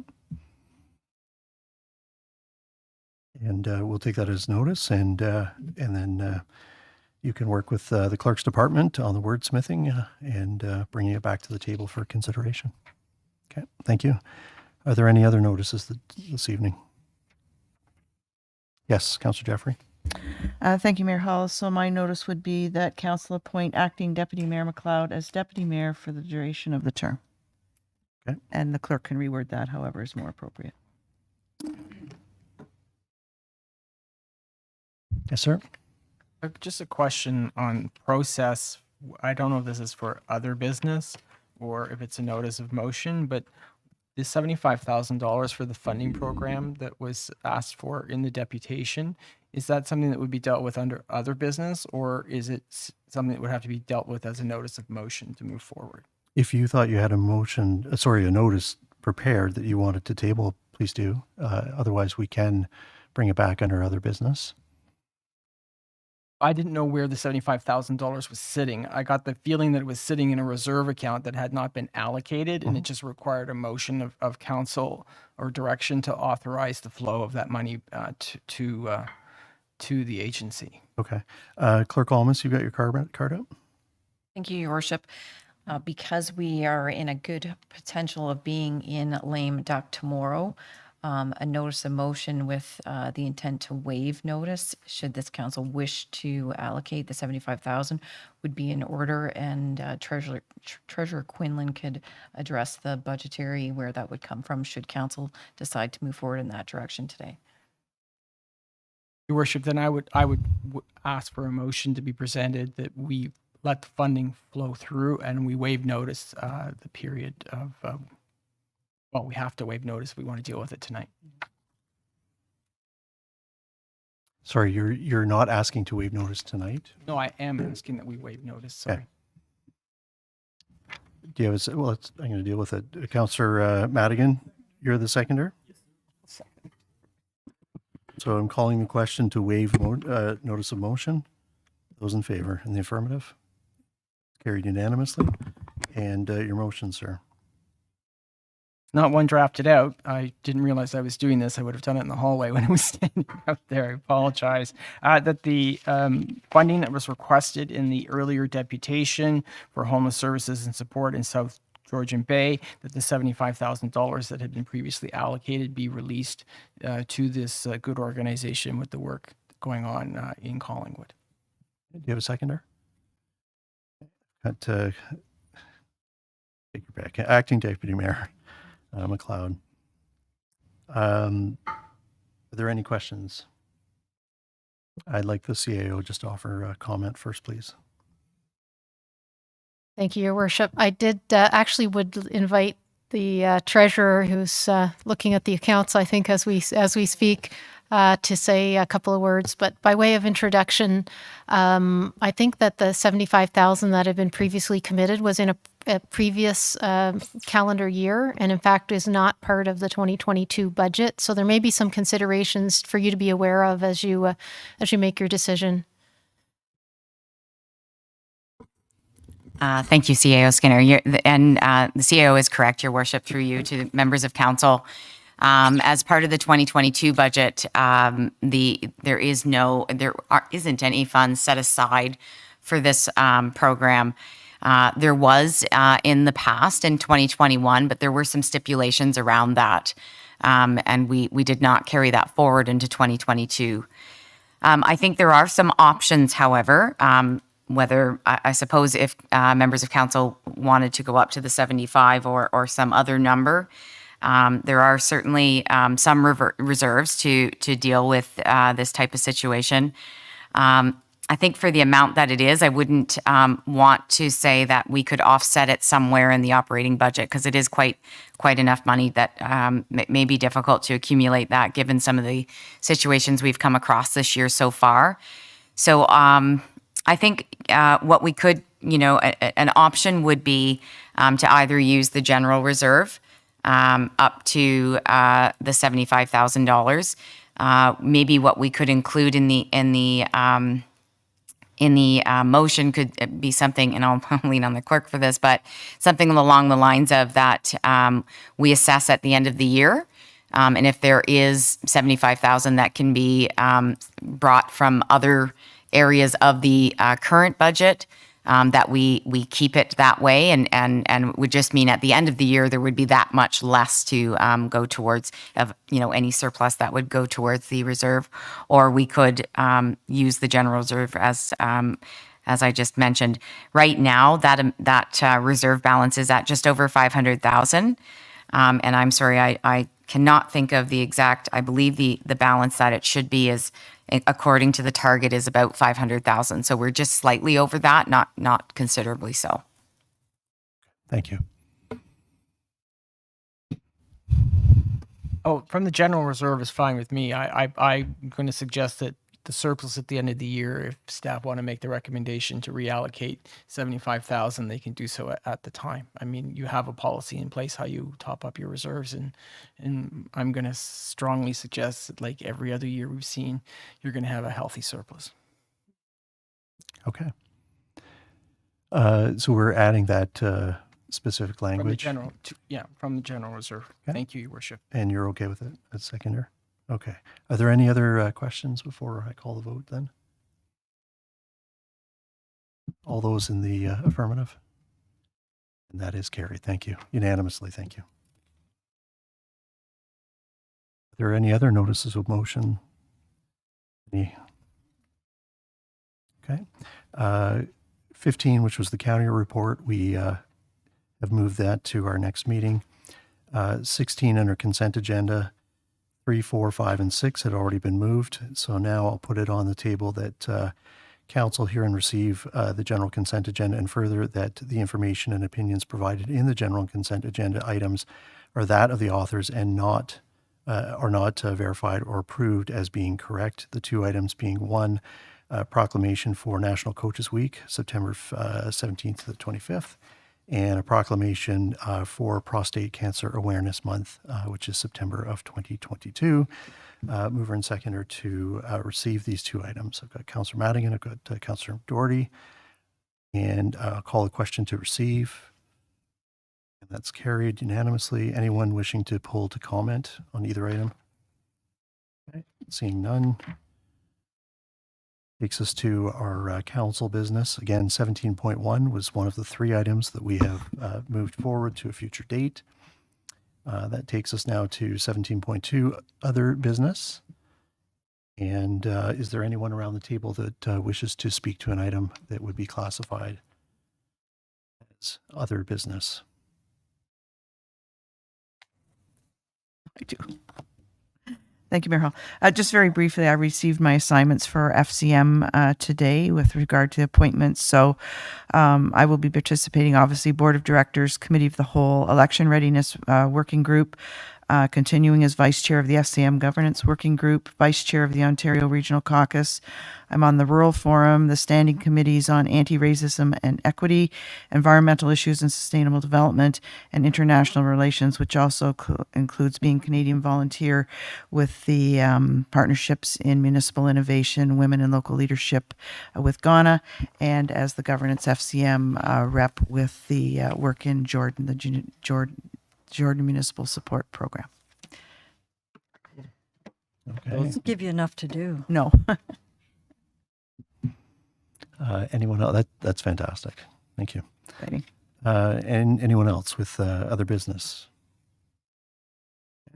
18, our confirmatory bylaw, and that is a bylaw number 2022-074, being a bylaw to confirm the proceedings of the regular meeting of council held August 18, 2022, be enacted and passed this 18th day of August 2022. Mover and seconder. Councillor Madigan and Councillor Berman, all those in the affirmative. That's carried unanimously. Thank you. And if you don't have too many things to do at FCM, you're welcome to take us out with an adjournment. So moved. All those in favor? Carried unanimously. Thank you and good night.